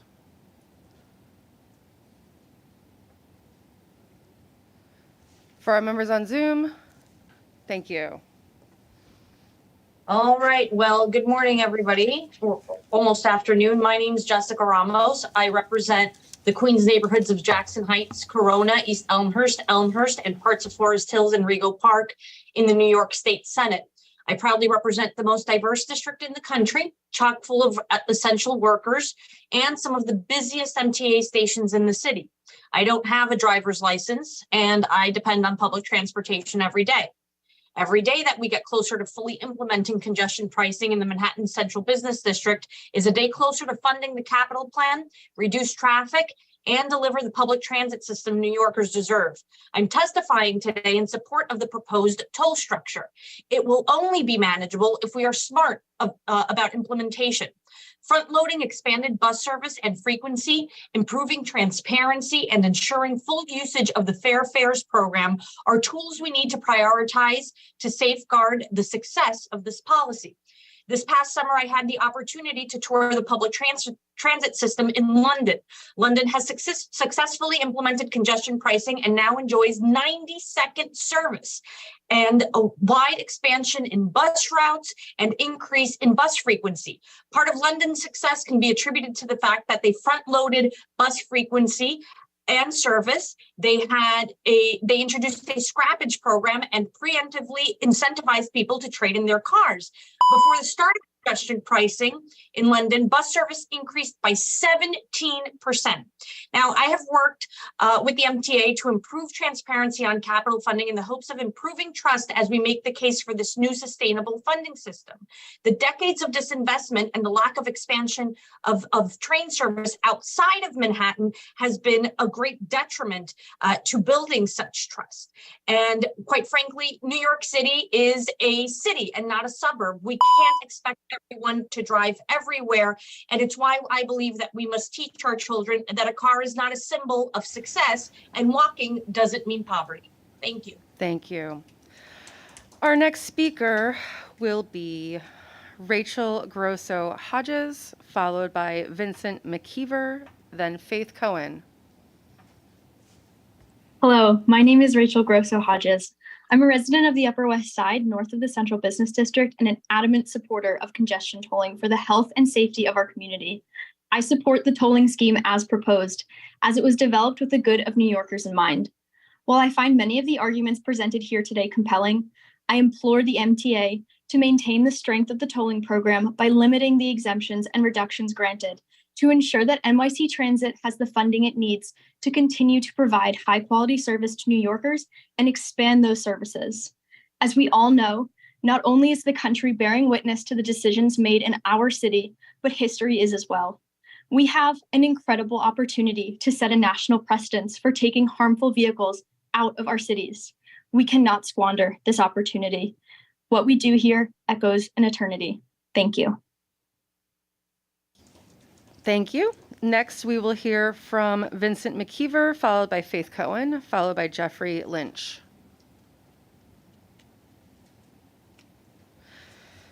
Remote speakers, do keep an eye on your screen for the transition and prompt to unmute yourself.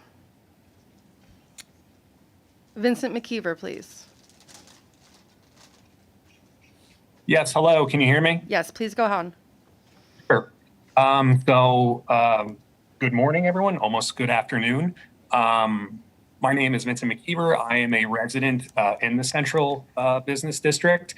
I think all I really want to say is that we need to stop calling this congestion pricing. If we were serious about reducing congestion, number one, we would deal with all of the illegal parking that we see every day with placards and throwing neon vests on your dashboard. If we were serious about reducing congestion, we would address that first. Number two is we would close down all the municipal lots that are city run. We see them all over New York City. We see them in the Central Business District. So what is this then? It is a toll, it's a tax to fund the MTA, an organization that has consistently been mismanaged for decades. So I'm not naive enough to think that the entire Central Business District residents will be exempt from this. But you have to show good faith to us. If we are paying this tax, and it is a tax, we want to see the mismanagement of the MTA eliminated. Constant audits, identifying fraudulent activity, overtime fraud, overlapping roles, things like that. So that's really all I wanted to say, and thank you for letting me speak today. I yield my time. Thank you. Our next speaker will be Faith Cohen, followed by Jeffrey Lynch, followed by Thomas Riley.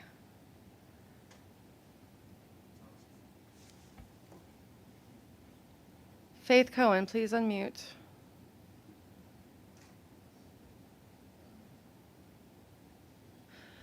Moving to Jeffrey Lynch. Please accept the prompt and begin your testimony.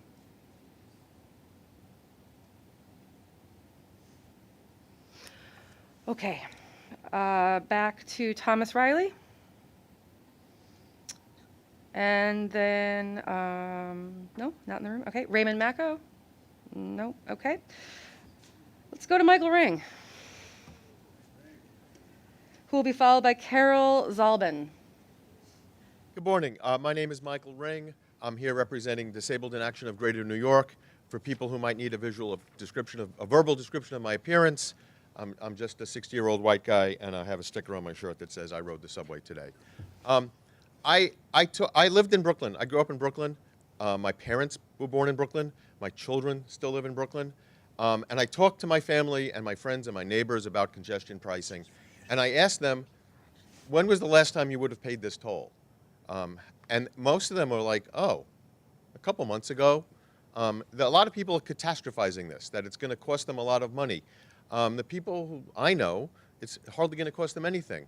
And I thought about, when is the last time I traveled into this district in a personal vehicle? And it was about 20 years ago, actually, when I had a job in Greenwich Village, and I had to move some stuff around. And my boss paid me back. So I'm really thinking of all the New York City employees that want to be exempted. This is not an MTA issue. This is an employee-employer problem. That if you have to have your car at work, this is something that your boss should take care of. And I might not be very popular for saying this, but maybe some of these city employees should stop parking in bus stops, loading zones, fire zones. They should drive around like I would, and you have to find a spot. If I had free parking in front of my office when I worked on University Place, I would have bought another car because I had free parking. A lot of the city employees that get to drive to work and park on the sidewalk or in a crosswalk need to rethink what it is to be a citizen. Thank you very much. Thank you. The next speaker will be Carol Zalbin, followed by Jenny Frischtig.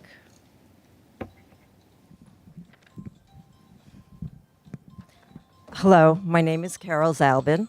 I live in the CBD below 60th Street. Can you hear me? Yes. And I support congestion pricing tax because a tax is what it is, but not exactly in the way it was presented to us. What the congestion pricing tax will do now is to divide Manhattan into two classes of taxpayers. Those who live and work below 60th Street in what I jokingly call the tax ghetto, because you'll have to pay to come in, you'll pay to go out, and the prices within that zone will rise. On the other hand, there's the tax haven above 60th Street, where there will be no congestion tax and no financial impact on the businesses, the residents, etc., the tourists. So the real issue seems to be in the tax ghetto below 60th Street. The MTA still has not addressed how the costs of goods and services will rise below 60th Street, because every vendor who delivers anything to any business, to any hospital, doctor's office, commercial building, rental, will have to pay the congestion pricing tax to enter. They will pass this charge on to the businesses they deliver to, like Ubers will pass it on to their ridership. And the businesses, in turn, will raise their prices. They're not going to be altruistic about this. We, the residents, workers, tourists below 60th Street, will see increases in prices across the board. I know. The MTA says that studies were done and there will be no increase in prices due to the tax. But those studies were done before the pandemic in 2019. Look around at the empty stores and commercial spaces. Businesses are still trying to recover, residents the same thing, and there's now inflation. So there will be an extra burden and extra pressure on everybody in the zone. If all of Manhattan would pay the congestion pricing tax, the per vehicle charge might be reduced, maybe by 50%. instead of having an arbitrary division there so that everybody below 60th Street is footing the entire burden. Okay, thanks. Thank you. Janine Frischtick?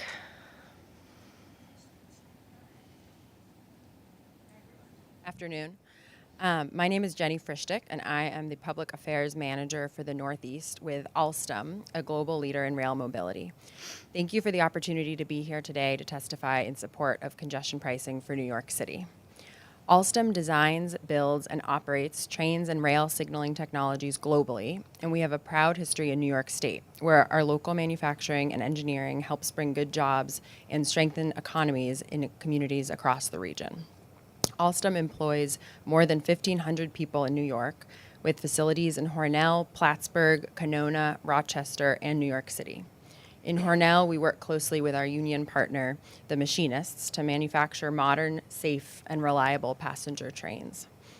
We also work with 300 New York State-based suppliers, including 30 disadvantaged business enterprises. A quarter of our total supplier spend is in New York State. Congestion pricing is vital for transit riders downstate, but also for workers across the state.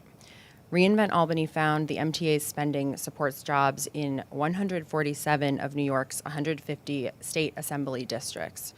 The MTA's $55 billion capital plan has created and will, we hope, continue to create tens of thousands of jobs, but only with the crucial funding mechanism of congestion pricing. Without it, projects will be delayed or canceled, threatening passenger experience, but also thousands of jobs. We support the timely implementation of this important funding mechanism for the MTA, which will sustain and grow jobs across multiple sectors and across all of New York State for years to come. Thank you. Thank you. Our next speaker will be Thomas Lascaris, followed by Elizabeth Chan, followed by Leo Finney. Hey, good afternoon. Mike, I will talk in a language I hope everybody understands. It's called the truth. My conscience wouldn't allow me the pleasure of not speaking today about an issue that is presently bad and will only get worse and more expensive. My name is Tommy Lascaris, born and raised in New York. I've ridden the subways for countless hours, and I've driven for hundreds of thousands of miles as the owner of 2 routes delivering in New York. Before I start, am I talking to the people who have already counted and spent the money they're hoping to get from me? I would hope not. 3 things in life are certain: death, taxes, and MTA deficits. Congestion pricing will not solve the MTA deficits. We all like to imagine it will and think this time is different, but it's not. In 1 year, this authority will have spent time with more money and more tolls. For years, motorists have had tolls increase consistently, always with the caveat that they are supporting mass transit. All well and good. For-hire vehicles and yellow cabs have for years charged patrons additional fees to support mass transit and will probably continue to do so. Fix the MTA. Let's talk about the real problem: too many cars and not enough road. The real problem is the proliferation of for-hire vehicles. They are ubiquitous in all 5 boroughs. Limit the number of cars allowed. Cap the number like they did the medallions. And one would gradually see a decrease in congestion. Do that ASAP before you start these impending tolls. Next, bike lanes. A wonderful idea in Copenhagen and Amsterdam. And yes, some cities not as congested as New York. They're great. I know all the reasons why they should be there. Unfortunately, with them, our major arteries that allow a steady flow of traffic are crippled. There are too many bike lanes. There are redundancy. Many are not warranted. I can cite hundreds of examples, but my time is limited. To sum up, the MTA has to become solvent without hurting others. We have to cap the number of for-hire vehicles and only have necessary bike lanes. Remember, this money they get now will be gone very soon. And if they do pass this toll, no exemptions for anybody except disabled people. Thank you very much. Thank you. The next speaker is Elizabeth Chan, followed by Leo Finney. Can you see me? We can hear you. Please go on. I'm a born and raised New Yorker, raising my family in Battery Park City. The congestion pricing toll will merely shift traffic from the CBD to other parts within the CBD and outside the CBD. This is a direct contradiction to what the congestion plan seeks to improve. As this is the first of its kind in the US, we should make sure it's done right, as it will become federal precedent to other cities. A big flaw in the plan is creating exempted thoroughfares, one of which includes West Street, FDR, and the Battery Underpass, causing for toll shopping and increased congestion on these roads. The congestion plan will cause my community to experience increased rates of asthma. My children and neighbors will be now faced with pedestrian injuries. When my child who has a seizure disorder needs an ambulance, she will now wait 2 to 3 times longer than the 5 minutes she needs to make sure she is safe. There are other socioeconomic and environmental problems to communities outside of the CBD that it claims to solve for a chosen few within Manhattan. This uniquely places the burden on children, disabled, and special needs individuals such as my own in Lower Manhattan along the exempted thoroughfares on West Street and the FDR Drive. Doing all the things it purports to solve, it will actually cause these things to these communities who are already suffering from post 9/11 diseases or environmental injustice communities.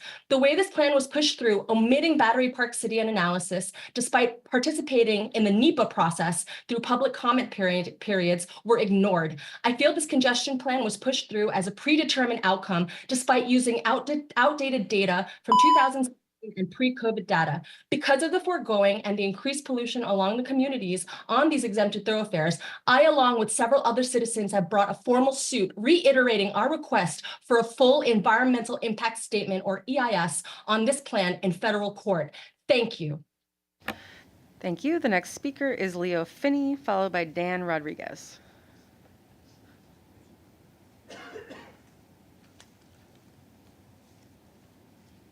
Leo Finney?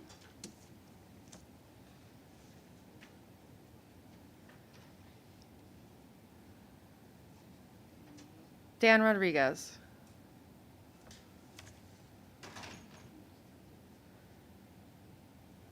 Dan Rodriguez on Zoom, please be sure to accept the prompt to unmute.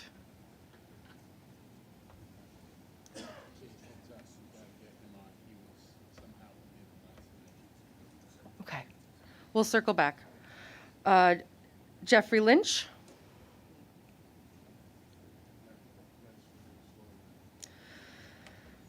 I'm available now, Dan Rodriguez. Thank you. Please go ahead.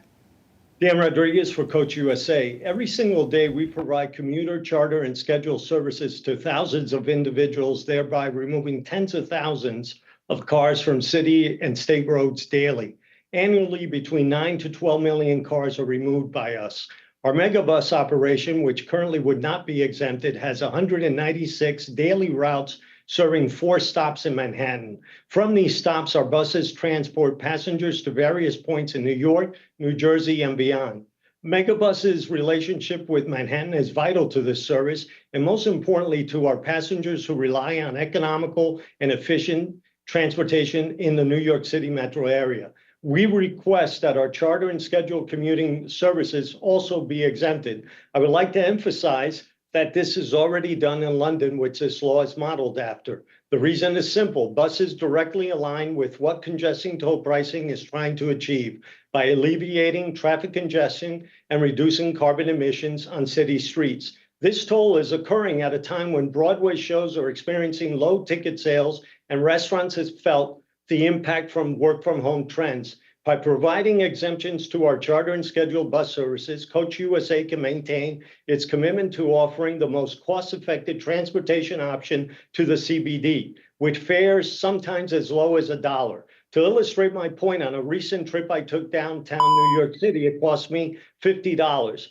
On a Coach USA bus, a rider would pay $23 for a round-trip ticket into the CBD. I strongly urge you to consider this proposal, focusing on the long-term benefits to New York City. Granting exemptions to all bus categories will significantly enhance the economic well-being of the city, its businesses, and most importantly, its residents, as we play a vital role in sustaining its vitality. Not doing so would be disingenuous and not in line with the original intent of the congestion toll law. Thanks. Thank you.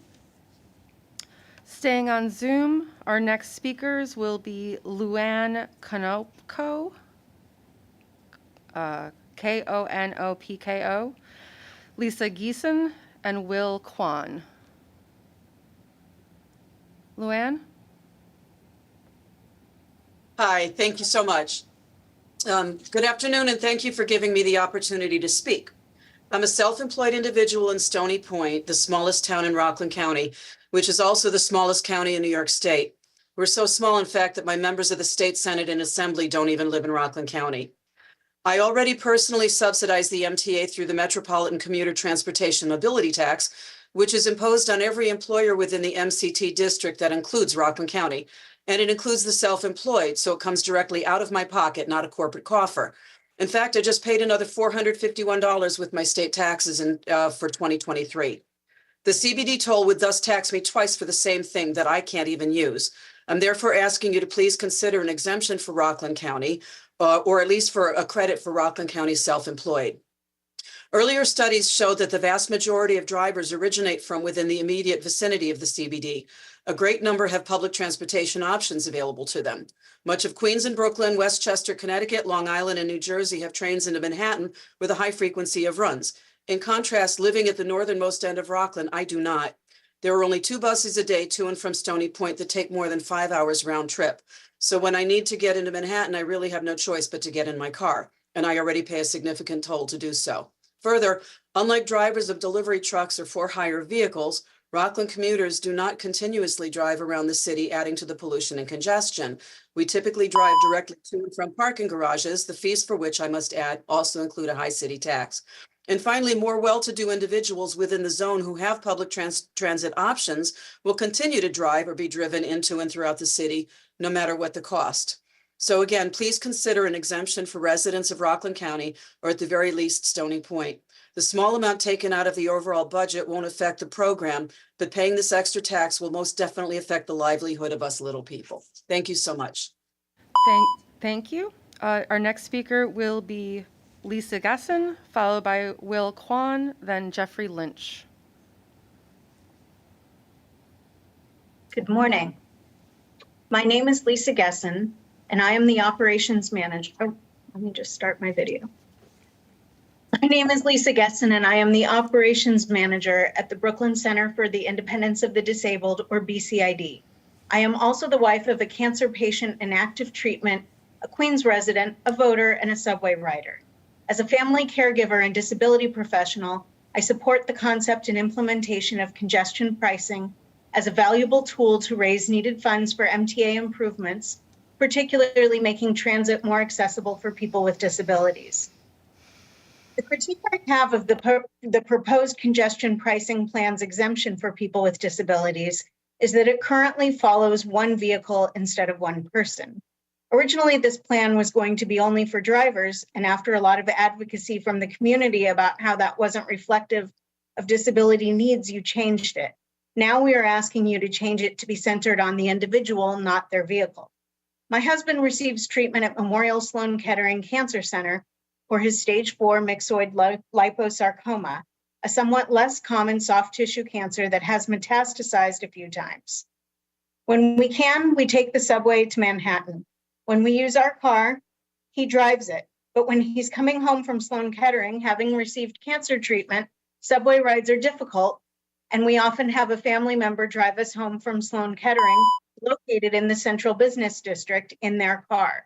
I know nobody wants to penalize people like my husband, but this plan as it stands puts him in a bad position every time he needs a ride out of the central business district. Thank you for understanding how important congestion pricing and this exemption is for disabled people. Thank you. Thank you. The next speaker is Will Kwan, followed by Jeffrey Lynch.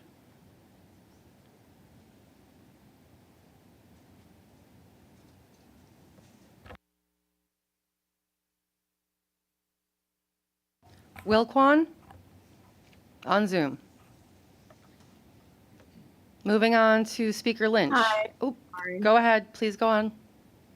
Hi, my name is Corinne Arnold, and I'm presenting on behalf of Will Kwan. I have served on my board of directors of my co-op located in the congestion zone for 10 years. As someone who works with co-op and condo owners professionally with professional services company, I'm in touch with many board members. We're all here for a reason, because congestion tax matters. This deeply unpopular decision did not consider the economic and quality of life concerns and needs of residents inside of the congestion zone. We were offered no concessions, and the consequences are sorely under-researched and underestimated. The board members I know are worried. We started a petition. We know others that did. There's a lawsuit. There are thousands of concerned residents who live in the district. We have a petition, and the petition email address, if you have any questions, is petition@EZ, letters E, letter Z, electionsolutions.com, or you can scan the QR code. It states that there are currently no reliable economic data on the impact to co-ops and condos. We need to pause to further evaluate the economic and quality of life impact on the residents of the area. We are being unfairly, economically disenfranchised by this policy. We were not given the opportunity to vote on this matter. Co-op and condo organizations were not consulted for input. Property taxes and local law expenses are compounding and leading to increased costs that are triple the rate of inflation. Cite Bloomberg 2023. This law will increase the cost of goods for all services imported to the zone. Our staff sometimes need public transport, need cars to get in because they live in public transportation deserts or they consider it unsafe. When you do surveys of the city, the most important things to the people who live in the city are the cost of living and crime. Please conclude your remarks. Thank you. The next speaker will be Jeffrey Lynch.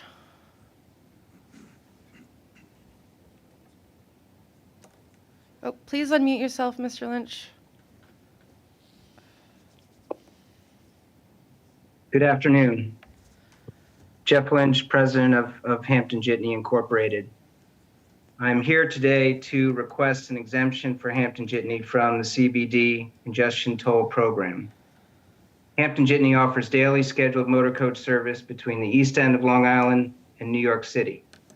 We offer this service 7 days a week, 365 days a year. Hampton Jitney holds a certificate of public convenience and necessity granted by the New York State Department of Transportation to operate our fixed route service under the safety oversight of the New York Public Transportation Safety Board. In 2023, we carried 500,000 people between New York City and the North and South Forks of Long Island. We are a commuter carrier and have been part of Metro New York's regional transportation system for the last 50 years.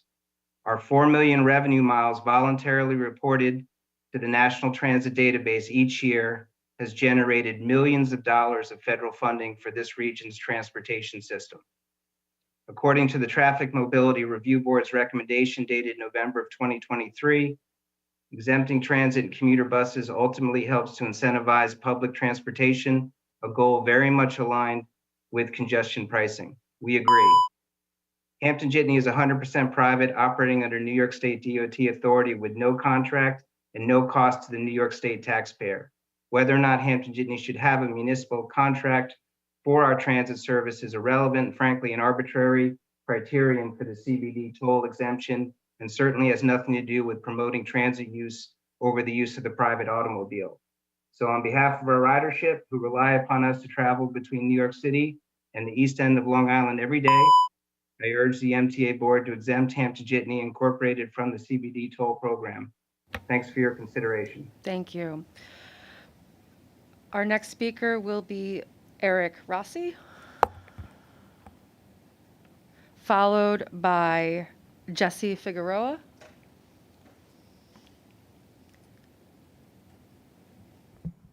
Hi there. Do you want less business activity? More businesses moving out? Greater burden on people to come down here? I've lived here for 50 years.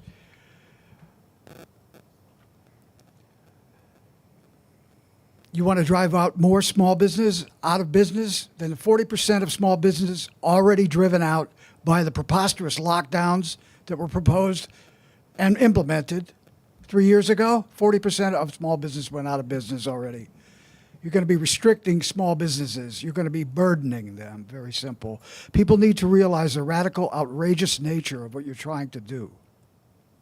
For the first time in American history, you, the MTA, are going to charge people driving from their homes on East 10th Street up to 72nd and back, $15 and up. Just to drive from your home to the Upper East Side and drive back, people are living down here are going to have to pay $15 tax. What an outrageous plan with all of your supposed goals that you have, which can obviously be implemented in many other ways that would be more effective. Somebody said over here that this is not well thought out. Not well thought out. I see you now have cameras going up on the FDR Drive. This is the beginning of the plan to expand this zone, expand this idea. Really, this is globally coordinated. This is not exclusive to New York. These things are going on all over the world. Restricting access of the downtown business districts to highly wealthy people and a war on private vehicles. And this is going on, being coordinated all over the world. And by the most exclusive, talk about the many and the few. Who said that the other day? This is a plan being imposed on the many. Thank you. Our next speaker is Jesse Figueroa, who will be followed by Michael Fati. Good afternoon, everybody. My name is Jesse Figueroa. I am a U.S. Army veteran.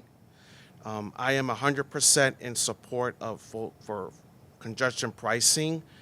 We need full funding for accessibility, especially for our veterans. Thank you.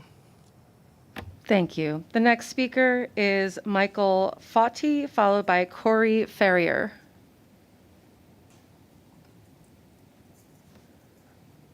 Corey? Great. And then following Mr. Ferrier will be Thomas J. Breslin. Thank you. I just came here to speak today because it's a very personal matter to me. In June of 2019, I lost both of my parents in a car crash, and I very, very strongly, in the strongest possible terms, support this measure because I want a New York that is safe, accessible, clean, and this program will allow other people alternative options to move around, access the city, get to where they need to go. And the funding here is critical. And I had more I wanted to say, but I support the measure. Thank you. Thank you. Our next speaker, Thomas J. Breslin, followed by Gregory Bartholomew.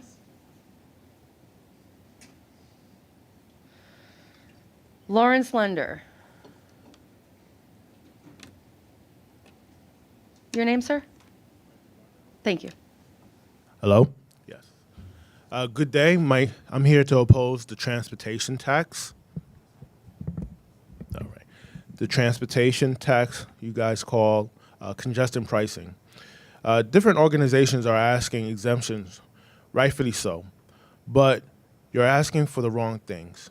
Number one, for years, the public has been asking for the MTA to see the accounting of this agency. Why haven't the MTA opened the books so the public can see where the money is going? Number two, why haven't the politicians asking to investigate how truthful the MTA is with how they're managing the funds? Number three, the MTA talks about congestion pricing that will reduce delays and the health of New Yorkers. But it has always been delays in subways and buses 10, 20, 30 years ago with less cars on the roads while at the same time raising transportation fares. So what will be the difference while stealing money from hardworking New Yorkers and doubling tolls people traveling from New Jersey? Number four, folks are talking about London. However, the geography is way different than New York City. Can't use London as an example. I hope the courts will see that congestion pricing is unjust and ease the financial burden of hardworking New Yorkers. Thank you. Next is Lawrence Lender, who will be followed by George Pilieri. Mr. Lender? Mr. Pilieri? If I'm mispronouncing that, I apologize. And then we will have Jesus Rodriguez. Good afternoon. Thank you for this opportunity. I'm going to deviate from my original script a little bit because there's a lot of talk about exemptions, which in itself says that this is a bad plan. Congestion pricing, as many people have said, is a tax. Again, there's so much wrong with it, I don't know where to begin. But at the last hearings, I think 80% of the people were opposed to it, which should have told the governor something that it should have been dismissed at that time. Next is that the fact that there has always been traffic and congestion in New York City. Manhattan has been unique. If it seems to have gotten noticeably worse recently, let's think about why. How many new high-rise residential buildings have been built, not just in New York City, but the surrounding boroughs just in the past 5 years, let alone a decade? Over the years, traffic and congestion has increased. What did the city do to try to alleviate the problem? The answer is nothing. Most of what they did made things worse. The city created green sitting areas that interrupted the flow. They created bike lanes with a multitude of storage places, outdoor dining structures, and after years of promoting and encouraging mass transit, the city scared off many riders with fears of COVID. With fewer people working and riding the subway, crime increased, and little has been done to curtail it. Fewer riders means less revenue. For years, the MTA has been subsidized by the bridges and tunnels, which are the cash cows. COVID was responsible for a lot of the problems. The MTA also receives federal money in addition to subsidizing from their bridges and tunnels. And another tax on hardworking people is nothing more than a cash grab. Congestion pricing is a fancy made-up name for another burdensome tax. Thank you. Thank you. Jesus Rodriguez. How about Michael Cohen? I am Michael Cohen, and I am in support of congestion pricing. I think the traffic is really bad in the central business district. Like, you can spend a long time on a bus some days, like, just waiting for the traffic to get better, to clear up, and it's bad. Like, it's also bad, like, on a bike, having to deal with a lot of traffic and stuff, and I feel like it'd be great to have the congestion pricing so that less people would drive in the zone, and to encourage more people to use public transportation, walk, or other options instead. And I think it is important to have exemptions, definitely, to ensure that the tax is fair and to ensure that the congestion fee is fair to everyone, and ensure that, like, it's not, it doesn't burden anyone who it shouldn't be burdening. But I think that, like, it's important to encourage people to use alternative means of getting around. And I think that if New York implements congestion pricing, I think it's a good it could set a good example for the rest of the country, which might implement it as well. And New York would be the first city in the country to implement congestion pricing. And I think it's definitely important to get the implemented area where most people do not, where most people use public transit already, and to improve public transit service and make it more reliable and less delayed, and to improve the speed of service and the frequency of it, because I would like to see more reliable service. Thank you. Our next speaker will be Deborah Lee.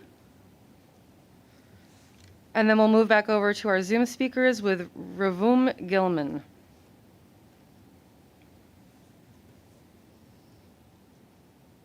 Hi, thanks for letting me speak. Some residents actually need a vehicle to work from, as in carpenters, plumbers, electricians, heating and AC technicians. In other words, people who, behind the scenes, keep everyone's lives functioning comfortably and smoothly. I'm one of them, and I drive all over the city to perform my job. As well as a bicycle, I have one small, low gas consumption vehicle. I pay tickets, I pay parking fees, I pay bridge and tunnel fees, and I use the vehicle, often in a carpool mode, when I go anywhere out of the city also. I work hard to affordably run my women-owned small business and keep my fees affordable for my clients. Why is it even remotely acceptable to consider that us hardworking people should pay full price fees simply to drive home? And what of delivery trucks? Whatever happened to walking to the store? Amazon, Fresh Direct, FedEx, UPS, and the like are blocking the streets all days and evenings, now including Sundays. This, along with us contractors, is the truck traffic that I keep hearing supporters want to eliminate. How is that really going to work in the real world? The answer is not a one-size-fits-all tax that will extract more money from blue-collar working people who need vehicles for their jobs, or from residents simply because they may have a large family or an elder or handicap who cannot take public transportation. I have another idea. Why not everyone who supports this plan pay $15 a day as well? Think of all the income that could be generated by the actual supporters of this plan, okay? It sounds great when the other guy is paying for it. So how about let's all chip in equally? Thank you, and please do not implement this version of congestion pricing. Thank you. Up next, we have Ravim Gilman, Gerald Johnson, Christopher D'Elia. Thank you for allowing me to speak with you today. My name is Ravim Gilman, and I live in Manhattan above 60th Street. Let me begin by stating that I do not own a car. I take public transportation every day, and I support the idea of reducing congestion in the city and improving public transportation. But as I have studied this proposal, I have come to the conclusion that the current approach is likely to cause unintended, detrimental consequences to New York City. New York City residents pay an insane amount of taxes: federal, Social Security, high state and city taxes, sales tax, and now we have a new one, as others have said, the congestion toll. At a time when small businesses are struggling, people are moving out over the cost of living here, we're adding yet another financial burden onto residents who happen to drive a car. And it's not only wealthy people, it's young families, working people who live or work in transportation deserts. The toll is endemic of a larger problem, a sense that endlessly taxing New York City residents and throwing money at the problem will make them go away. Even as we all know that fixing the transportation system requires more than money. It requires less waste, cutting down on fare evasion, improving the safety and image of the system in order to bring in more riders. I'm under no illusion that my comments today will change much about the program, but I do hope that there is still an opportunity to apply this program more thoughtfully. I have a couple of suggestions, one of which has been discussed. In line with the example of how London implemented their congestion pricing program, I would propose throwing New Yorkers a bone, heavily discounting the toll responsibilities. If you live in New York City, not just in the congestion zone, and pay New York City taxes, you should not be subject to the same penalties as out-of-staters. If museums can offer free or reduced entry to people based on residency, why not the MTA? A single toll for single entry may be simpler to implement, but is also unfair. I propose adjusting the toll to have it correspond with time spent in the zone and your impact on congestion. Given that technology exists that tracks zone entry and exit, there is no reason the toll cannot be applied based on time in the zone, with smaller fees levied on accidental and short entries and higher fees being applied based on extensive time in the zone. Under the current proposal, if you accidentally enter the zone, you have the full toll. If you come through to go to the Edcotch Bridge, you pay the full toll. Is this about reducing congestion or just about taxing people? Thank you. Thank you. Our next speaker is Christopher D'Elia, and then we will take a short recess. Transportation Policy Advisor in the Office of Governor Phil Murphy. I am here on behalf of the Governor's Office in the state of New Jersey. New Jersey is submitting written comments regarding our concerns, and I will highlight some of them here. The MTA is speeding ahead to approve and implement the nation's first congestion pricing program, but at each step, it's failing to undertake the fulsome review demanded by law and harming New Jersey and its citizens in the process. New Jersey has already filed a lawsuit against the Federal Highway Administration because it did not properly review the congestion pricing scheme under the National Environmental Policy Act and Clean Air Act. Now, the TBTA has classified the tolling scheme in a way that allows it to avoid a number of procedural requirements. But this type of rulemaking, which implements a new law for a first-in-the-nation congestion pricing program, requires a more thorough review. The MTA should not cut corners. The TBTA should take the following measures to address the disproportionate burdens the tolls will have on New Jersey, its residents and communities, and low-income drivers. First, the The TBTA should provide crossing credits for drivers who use the George Washington Bridge to avoid toll shopping at the tunnels. Second, the TBTA should increase the $5 crossing credit for all New Jersey crossings to at least $10. New Jerseyans already pay $15 to cross into New York, and a $25 to $30 fee every time you use the tunnels is too much. Third, the TBTA should shorten the peak hour pricing times, currently 5 a.m. to 9 p.m., to 6 a.m. through 8 p.m. The current suggested period will divert more traffic out of the CBD and into New Jersey.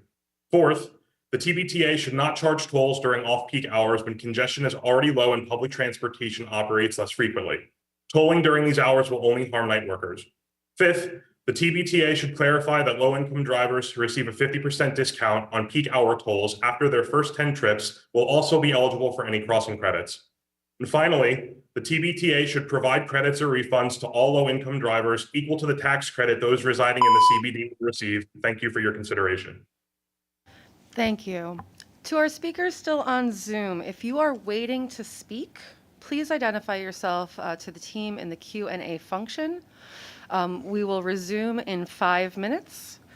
For those in the room, we do still have our open house going on in the lobby area.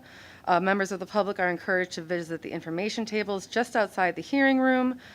If there are any in-person speakers still registered, feel free to visit our EasyPass video booth just to the right as you exit the room. We'll resume in 5 minutes. Thank you.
Noon.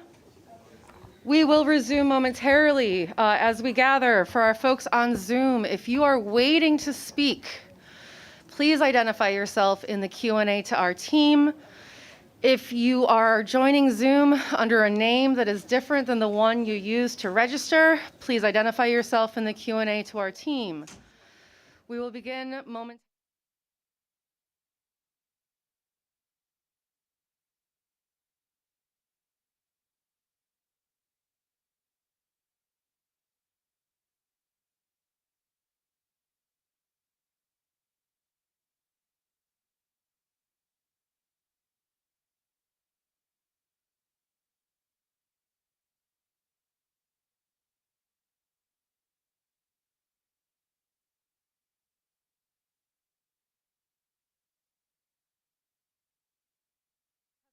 On Zoom for your patience. The time is now 12:50, and we will resume our public hearing.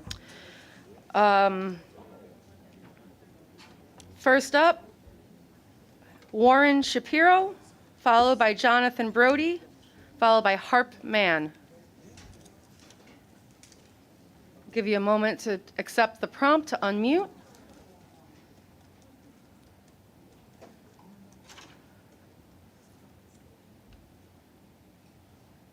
Warren Shapiro, please accept the prompt to unmute.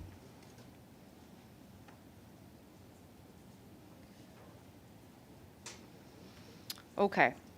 As a note for folks who do not unmute when the name is called, I will call through all the names once more at the end of this hearing. Jonathan Brody, followed by Harp Mann. Hi, my name is Jonathan Brody. I've lived in a small walk-up building on West 54th Street for almost 40 years. I keep a car only because I've had a house in the Catskills for over 25 years. I could never afford my apartment or my house if I was looking today. I'm far from rich. I'm an actor. Many actors and artists live in Hell's Kitchen. Most of us don't earn a lot of money. My work is sporadic, especially since the pandemic. My husband is on disability. Past few years, our household income has been so paltry, we'd never qualify for a mortgage now. A lot of theater professionals in the neighborhood are in the same boat. We chose to live here years ago because it was affordable and convenient for our careers. Some of us have cars for reasons that benefit our careers and quality of life. It's not a luxurious existence. These are people who are the backbone of Hell's Kitchen and huge contributors to the economy of the theater district. It seems unfair that we're getting priced out of the neighborhood that we helped improve. The added expense of congestion pricing to people whose long-term homes are in the CBD may force valued members of our community to leave. Now, all that said, I'm not opposed to congestion pricing. I support the goal of reducing traffic, improving air quality, and raising much-needed funds for the MTA. But why does it have to be on the backs of low and middle-income people who are barely scraping by now? I don't drive in the city. I use the car to leave the city. In town, I city bike, I take the subway, and I walk. I'd stay out of the CBD if I could, but with my husband's disability, I have to be able to pick him up and drop him off in front of our building. He can't walk more than a block. The discount for low-income drivers is welcome, but as that only kicks in after 10 trips, it's unlikely to help us. I asked you to consider a 50% discount for every trip for low-income residents of the CBD. I don't mind paying my fair share, but $15 is too much to pay every time I just want to go home. Thank you. Thank you. Next up is Harp Mann, who will be followed by Ezekiel Zimmerman, followed by Carl Paisner. Harp Mann. Yeah, this is Harp Mann. Thank you very much for the opportunity.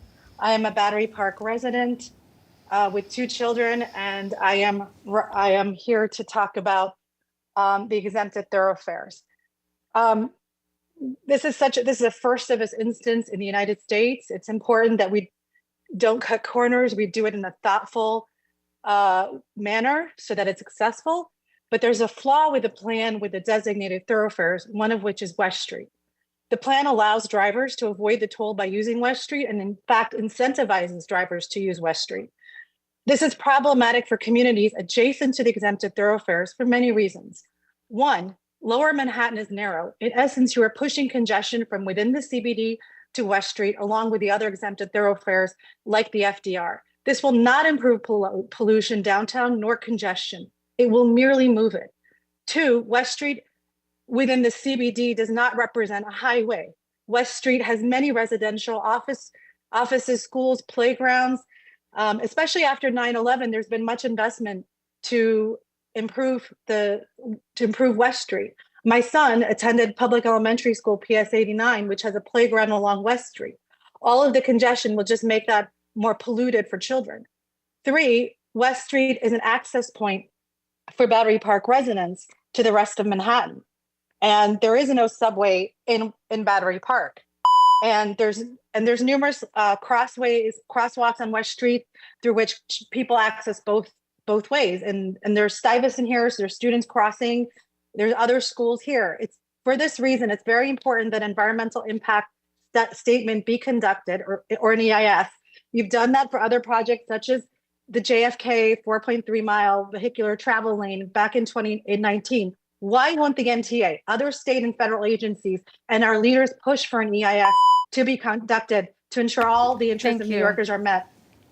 The next speaker will be Ezekiel Zimmerman, followed by Carl Paisner, followed by Iman Ramawi Doster. Please do remember to identify yourself to our team in the chat if you have not spoken yet. We will get through everyone. Ezekiel Zimmerman. Okay, moving on to Carl. Sorry, no, I'm here. Hey, everybody. My name is Ezekiel Zimmerman. I am a car owner and a resident of the Central Business District. Both my wife and myself work within the CBD. All 3 of our children attend New York City public schools, also within the CBD.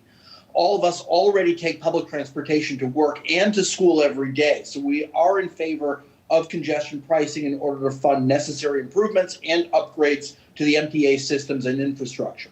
At the same time, because all of us, we regularly visit friends and family, travel to work events and recreational activities all across the 5 boroughs of New York City, in the northern suburbs, New Jersey, and Connecticut. Many of those are in places that are not serviced or directly accessible by public transportation, which is why we made the decision to own a car as well. We are a middle-class family. We are not rich by any stretch of the imagination. Owning a car in Manhattan is already excessively expensive, with garages costing as much as rents in many cities. It's a cost that's difficult for us to maintain each and every year, but there are no other good options for us other than to simply reduce our travel to family, friends, and activities. Most of the time, our car stays parked in our garage. It only gets used when absolutely necessary, when public transportation is not an option, or when it would be excessively difficult for managing where we all need to go in any reasonable manner. The problem for ourselves and for many others just like us in the CBD who own cars for necessity but rarely use them is that it's not clear at all for us how the congestion pricing rules will apply to us when we're not using our vehicles and they're just sitting in our garages or parking spots. Are we still going to get charged a daily rate because we're technically still in the CBD? That's not fair at all, especially if we're not driving and not contributing to any increased traffic congestion or pollution. We need much more clarity around how all these rules and charges are going to be applied fairly to us and to other CBD residents. Thank you. Thank you. The next speaker is Carl Paisner, followed by Iman Ramawi Doster, followed by Bazia Osawaski. Hi, whoops. Hi, my name is Carol Paisner. I'm a New York City cellist and longstanding member of the New York City Musicians Union, Local 802. I live in Bergen County, New Jersey, and commute daily by car over the GW Bridge to Broadway shows, concerts, and rehearsals, as do many of my colleagues. Many of us in the performing arts and entertainment communities were long ago priced out of living and raising families in Manhattan. But Manhattan is where we work, largely in the evenings, largely in the congestion pricing zone. While Lincoln Center is just above the zone, Carnegie Hall and Broadway theaters are all in the CBD. When I moved to New Jersey 20 years ago, it was reasonable to go over the bridge. There was a discount carpool feature. And parking in Midtown was relatively easy. As the years have passed, the tolls become increasingly expensive. There's no longer a carpool discount and parking has become prohibitive. New Jersey Transit buses are geared towards rush hour travelers, and many of us carry large instruments. Getting to Port Authority and waiting for sporadic buses after performances late at night with instruments doesn't feel safe. turns their 30-minute commute into over a 90-minute one, and it's not even viable to carry and seat fragile large instruments on a coach bus. We have little choice but to drive. Though I understand the merits of congestion pricing, the way it is structured now would put an undue burden on working union members who contribute to the cultural and economic life of New York City. If we had viable, reliable, safe late-night public transport options, we would use it, but we don't. I respectfully ask that an exemption be considered for those hardworking working union members in the performing arts in Midtown. Thank you for the opportunity to speak. Thank you. The next speaker is Iman Ramawi Doster, followed by Bazia Osowski, followed by David Gronsbell. Hi, thank you. Good morning. My name is Iman Ramawi Doster. I am a senior community organizer with the Disability Justice Program at New York Lawyers for the Public Interest. Or for congestion pricing. For individuals with disabilities who rely on accessoride paratransit service in New York City, congestion pricing holds immense promise. Many of us spend hours stuck in traffic, but congestion pricing has the potential to streamline our journeys, ensuring that disabled New Yorkers reach their destinations more efficiently. On behalf of the 180,000 accessoride customers, we extend our gratitude to everyone who champions this initiative. It will be undoubtedly significant, and it will make a difference in our lives. Congestion pricing not only addresses traffic congestion, but it also generates substantial revenue, which will be directed towards vital programs such as Accessoride. As a customer of Accessoride myself, who uses and pays for the service daily, I deeply appreciate this invaluable service and advocate for its improvement. This includes securing additional funding for the paratransit on-demand e-hail pilot, which is life-changing. The city keeps talking about employing disabled people. Well, those of us with disabilities who use Accessoride and go to work, go to school, go to social gatherings would appreciate having more flexible options. On-demand e-hail provides that flexibility. The disabled community isn't a monolith. My life is busy and constantly moving. I need my transportation to do that as well, and in an equitable and accessible way. More funding would be beneficial for the customers, which would benefit everyone in this room and everyone in the city. Cause and effect. Ensuring equitable transportation isn't solely about physical accessibility.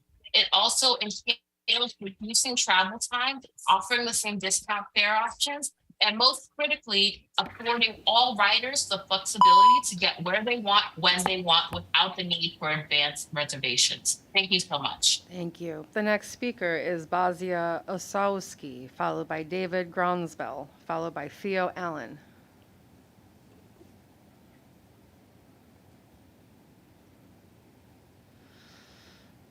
Bazia, last name Osowski. Please accept the prompt to unmute.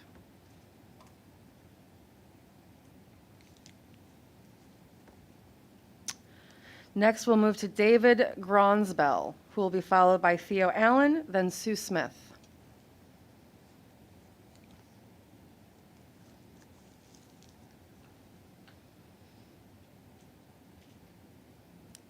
Please begin. Hello? Yes, we can hear you. Can you hear me? Yes, please begin. Oh, okay. Sorry, I'm not hearing anything, so I'll just talk. Okay, first off, there's one thing I've learned from being a New York City resident for 28 years. It's that this is going to happen whether people like it or not. I did want to point out a couple of things. It's already been said. This will result in commuters parking uptown. I live outside the district. And Recording other in bridges progress. up that way. So we're just moving the congestion into my neighborhood and north further uptown, which is not great. I think that exemptions for residents of the boroughs there should be exemptions for everyone that lives and resides in the boroughs, whether you're in the district or not. Maybe a sliding scale for locations outside the district, but that's something I think is important. You advocate that the money is going to go into the transit, but the subway system is currently unsafe. We need to upgrade the safety of the subway system in order to allow people to take it. And I think that should be something that I haven't heard anybody talk about. They certainly require renovations and around-the-clock security before any equipment upgrades. I think the price for the zone is a little too high at $15 for autos. I think that this has been, a lot of people said the same thing, especially Mr. Gilman. I think that this has been manufactured by the changes to the traffic patterns, like the parks of Herald Square and Broadway, which were unnecessary, the bus lanes, which didn't seem to help, changing the crosstown streets that had 2 lanes to 1. And I think that hopefully that this will go into the infrastructure and not go into the salaries of the people, the MTA. That's all I have to say. Please do it the right way if you're going to do it at all. Thank you. Thank you. The next speaker will be Theo Allen, followed by Sue Smith, followed by Jack Nierenberg.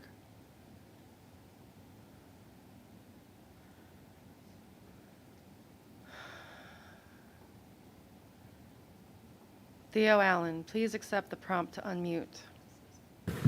Hello, I'm Theo Allen, and I would like to say that the only issue that I have is that this structure does not comply with the legislature's requirement to toll people who remain in the zone.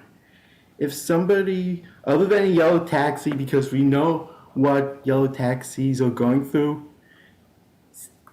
it starts the day in the zone, drives around, which doesn't mean stay in a garage, and ends the day in the CBD, you should impose a toll for that act of driving, at least as high as the overnight rate. Also, Mr. Lieber, why did you waste millions of dollars on this environmental review, which is a useless, worst case environmental analysis? I think we know that there are no significant negative externalities, and I would love to hear the MTA say that. In addition, the only way to stop the bumper-to-bumper traffic that I experience when forced to drive into Manhattan is through a congestion relief toll and making other methods of transportation such as Metro North, Long Island Railroad, New Jersey Transit, the subways and the buses much faster, more frequent, and more reliable. Thank you for accepting comments on this proposal. Thank you. Our next speaker is Sue Smith, followed by Jack Nierenberg, followed by Bob Martin.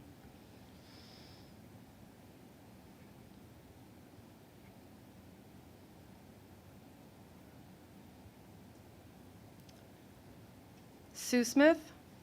Can you hear me? Yes, please begin.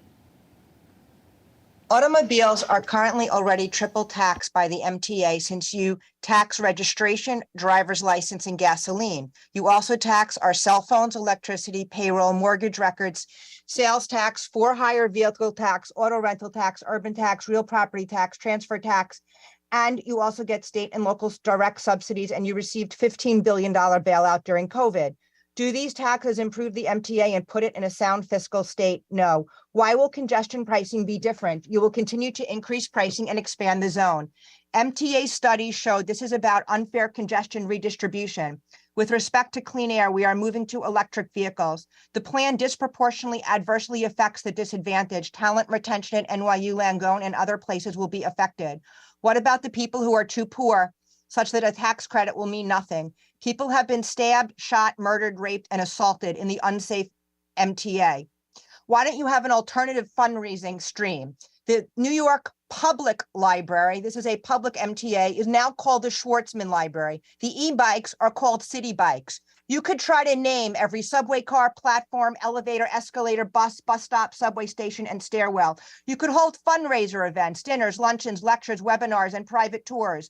You could sell MTA logo in the vending machines, online stores, and tourist attractions, including umbrellas, ponchos, visors, caps, scarves, luggage tags, gloves, tote bags, socks, keychains, mugs, water bottles, battery chargers, sweatshirts. You could stop the fare beaters and get $600 million. You can have license plates for bicycles. You can register bicycles. You can raise the ad costs and install more billboards for more ads. you can raise the transit rates, but don't redistribute congestion, hurt every business in the zone, and therefore hurt every New Yorker who relies on the businesses. Thank you. Thank you. The next speaker is Jack Nierenberg, followed by Bob Martin, then Tracy Anuazito. Good afternoon. Can you hear me? Yes, please begin. Fantastic. I'm Jack Nierenberg, Vice President of Passengers United. And first of all, for the record, I have a very good feeling that the majority of those who spoke in favor of congestion pricing today and yesterday were paid to speak here. And there's a serious conflicts of interest around that. But that's not why I'm here to speak today. I'm here because it does sound good in theory, but congestion pricing, as the plan is right now, will destroy New York. It will destroy New York, especially because the externalities are catastrophic. Now, I'm not going to repeat what I've heard from many of the other speakers here because they said it very well about the environmental concerns, about the air pollution and the congestion being shifted away from Manhattan to the outer boroughs. How is this sustainable? How is this equitable? And second of all, everyone's talking about London. Let me talk about London for a second.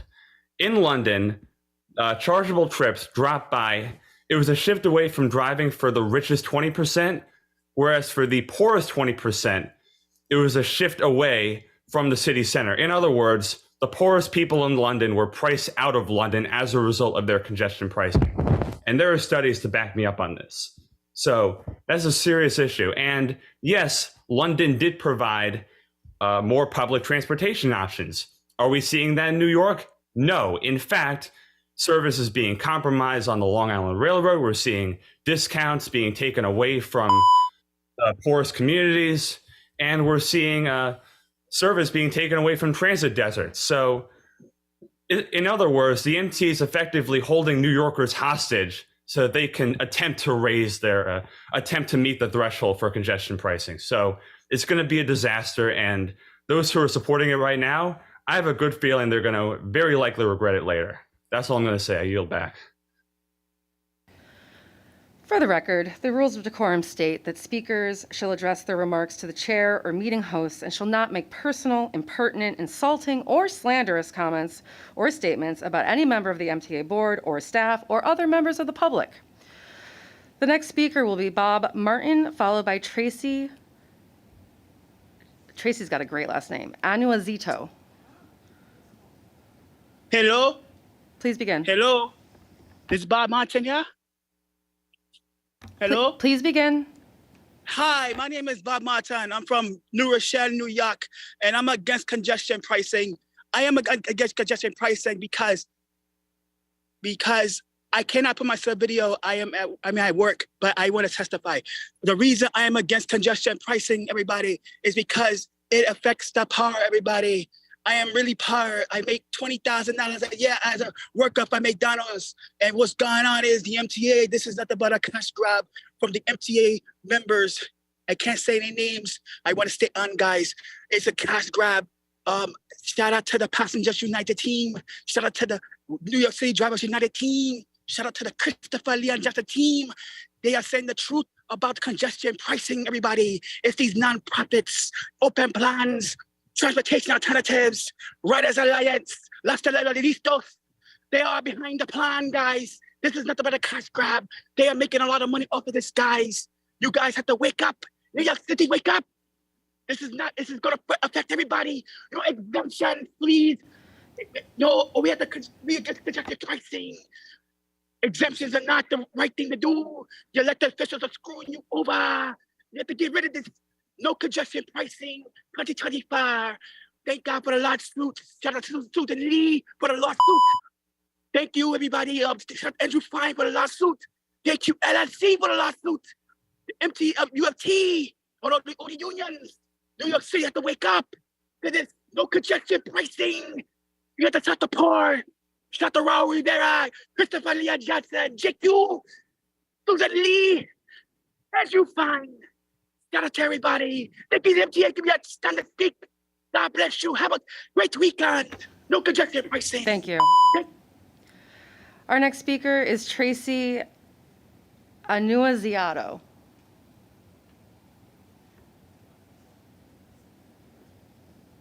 Hi, Good afternoon. Can you hear me? Yes, please begin. Hi, it's Tracy Annunziato. You were close. First and foremost, I am coming on here to say first, thank you for including the disabled in your exemption. I have a New York City handicap parking permit, and it's difficult for me to use the subway system as it is with the walker. So I just want to say thank you for including the disabled. But I feel congestion pricing is needed because when I'm driving to doctor's appointments, it is very hard to get around the city.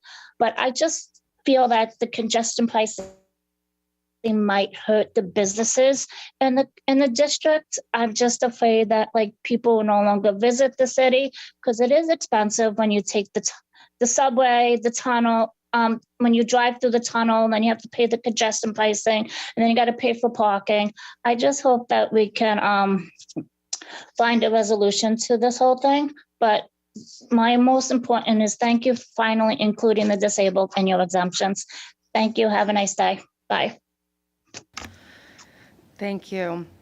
At this time, I have reached the end of the list, so I will recall the names of the Zoom participants who did not respond when I called their names previously. Also, if there is anyone in the room waiting to testify, please raise your yellow card at this time.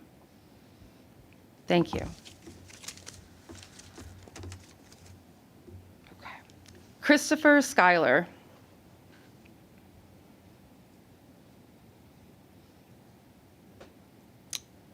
Kristen, actually, I'm going to read three, and then we'll pause. So, Christopher Schuyler, Kristen Ficara. Hello. Please begin. Good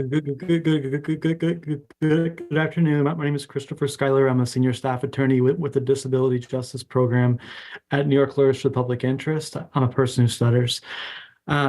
So first, I want to say that we support congestion pricing for the various benefits that it promises the disability community, including transit accessibility improvements. With that clear expression of support, we do wish that the MTA will consider or continue considering improvements and enhancements to the disability exemption.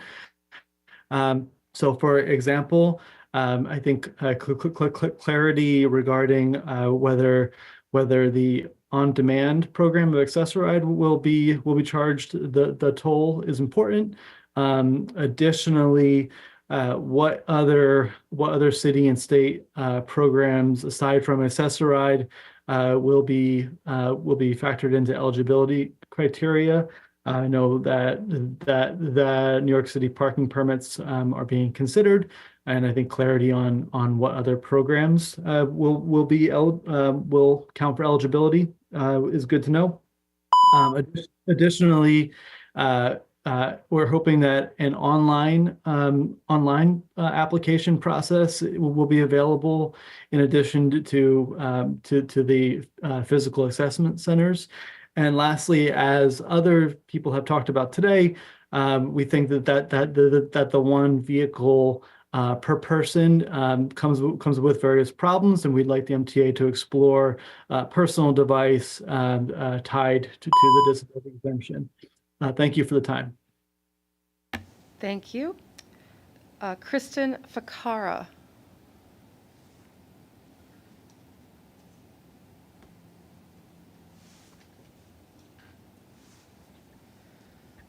Okay, we've reached the end of the list of speakers for this hearing. I will now. Can you hear me? Please Hello? begin. Please begin. Sorry, it does take a minute. I'm here to speak on behalf of the residents. I listened to the session last night, and there were several of us that were coming to speak. It's a kind of a myth that everyone that has a car is super wealthy. I'm not wealthy. I don't make six figures at all. Yet I have a car. I work in film and television, and the places that I have to commute to are not always in the best neighborhoods. Up at Silver Cup North in the Bronx, We had scenics that were riding their bikes to work that were having rocks thrown at their heads as they passed a methadone clinic. When I worked out at Broadway Stages years ago, before I had a car, my commute would be the E to the G, the E to the G, and then a mile walk in not a really great neighborhood. I could go on with examples like this, but all of those commutes are now about 20 to 30 minutes. And when I have to be at work at 5 o'clock in the morning, being on a subway, which everyone has talked about how bad they have gotten. Being on a subway at 3:30 in the morning is really just not safe, and it's not something that I want to do. I don't know about you guys. I see more people shooting up heroin and other drugs on the subways that I have in my 30 years living in Hell's Kitchen. It's pretty atrocious. But really, I just wanted you guys to know that there is a group of us out there that really do need our cars.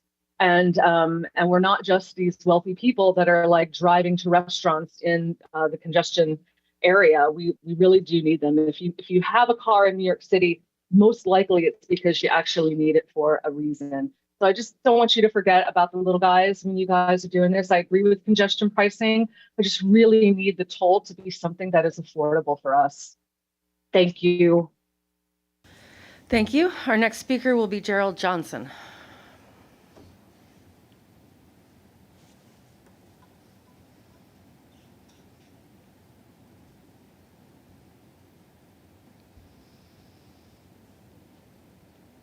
Mr. Johnson, keep an eye on your screen for a prompt asking you to unmute. I did unmute. Please begin. Thank you. Hi, good afternoon. I work in Midtown and I need my car for work. I can't take the train because I work with toxic chemicals. So I work with toxic chemicals and I use tools that I need for my work. So I'm not able to take the train. One of the things that I want to point out is that I used my car for work, and it would cost me $360 a month to commute to work using my private vehicle. And that's a burden on me because I'm a single dad, and I have 3 grandkids that I help take care of. And I just don't have the disposable income to to support the repairs for the train. Now I understand. I hear a lot of people's points where I hear it should be safer access for the handicapped. I understand that, but the burden shouldn't be on people who actually have to work in Midtown. I think there should be other ways to create revenue for these projects. That's just how I feel. And I think that it's going to hurt a lot of people to have to pay that amount of money to commute to work. And as far as congestion, it's hard to believe that, you're not, with all of the goods and services that's needed in Midtown, that you're going to stop vehicles from having to actually come into that area. It's just not realistic to think to believe that you're going to prevent these vehicles from coming. You're going to have construction. There's different projects that needs these vehicles to be there. We shouldn't have to pay for the repairs. Thank you. I will now recall the names of all registered speakers who may have not had an opportunity to have been heard at the first call. If you are on Zoom and have not been called to speak, please identify yourself in the Q&A function to our team so that we can hear your testimony. Eric Diaguardi, Joe Connolly, Dennis Tvetter, Douglas Carroll, Brian Concannon, Thomas Riley, Joseph Brosi, Leslie Stevens, Sean Nagel, Leo Finney, Michael Fati, Jesus Rodriguez, John Channel, Alan Lee, Eric Smith, Robert Unger, Brian Malone, Daniel Knoblich. Seeing no speakers,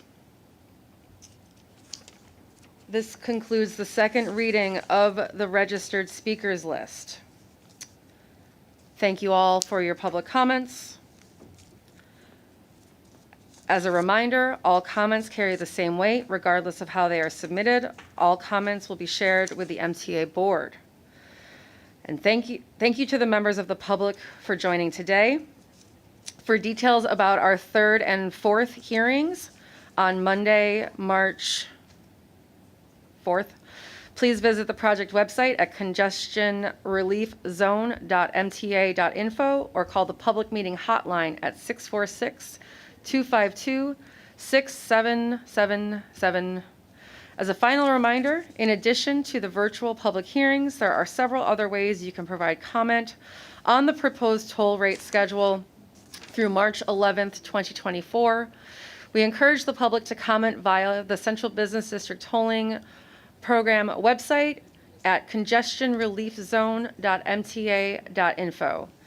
You can also email comments to cbdtp.feedback@mtabt.org.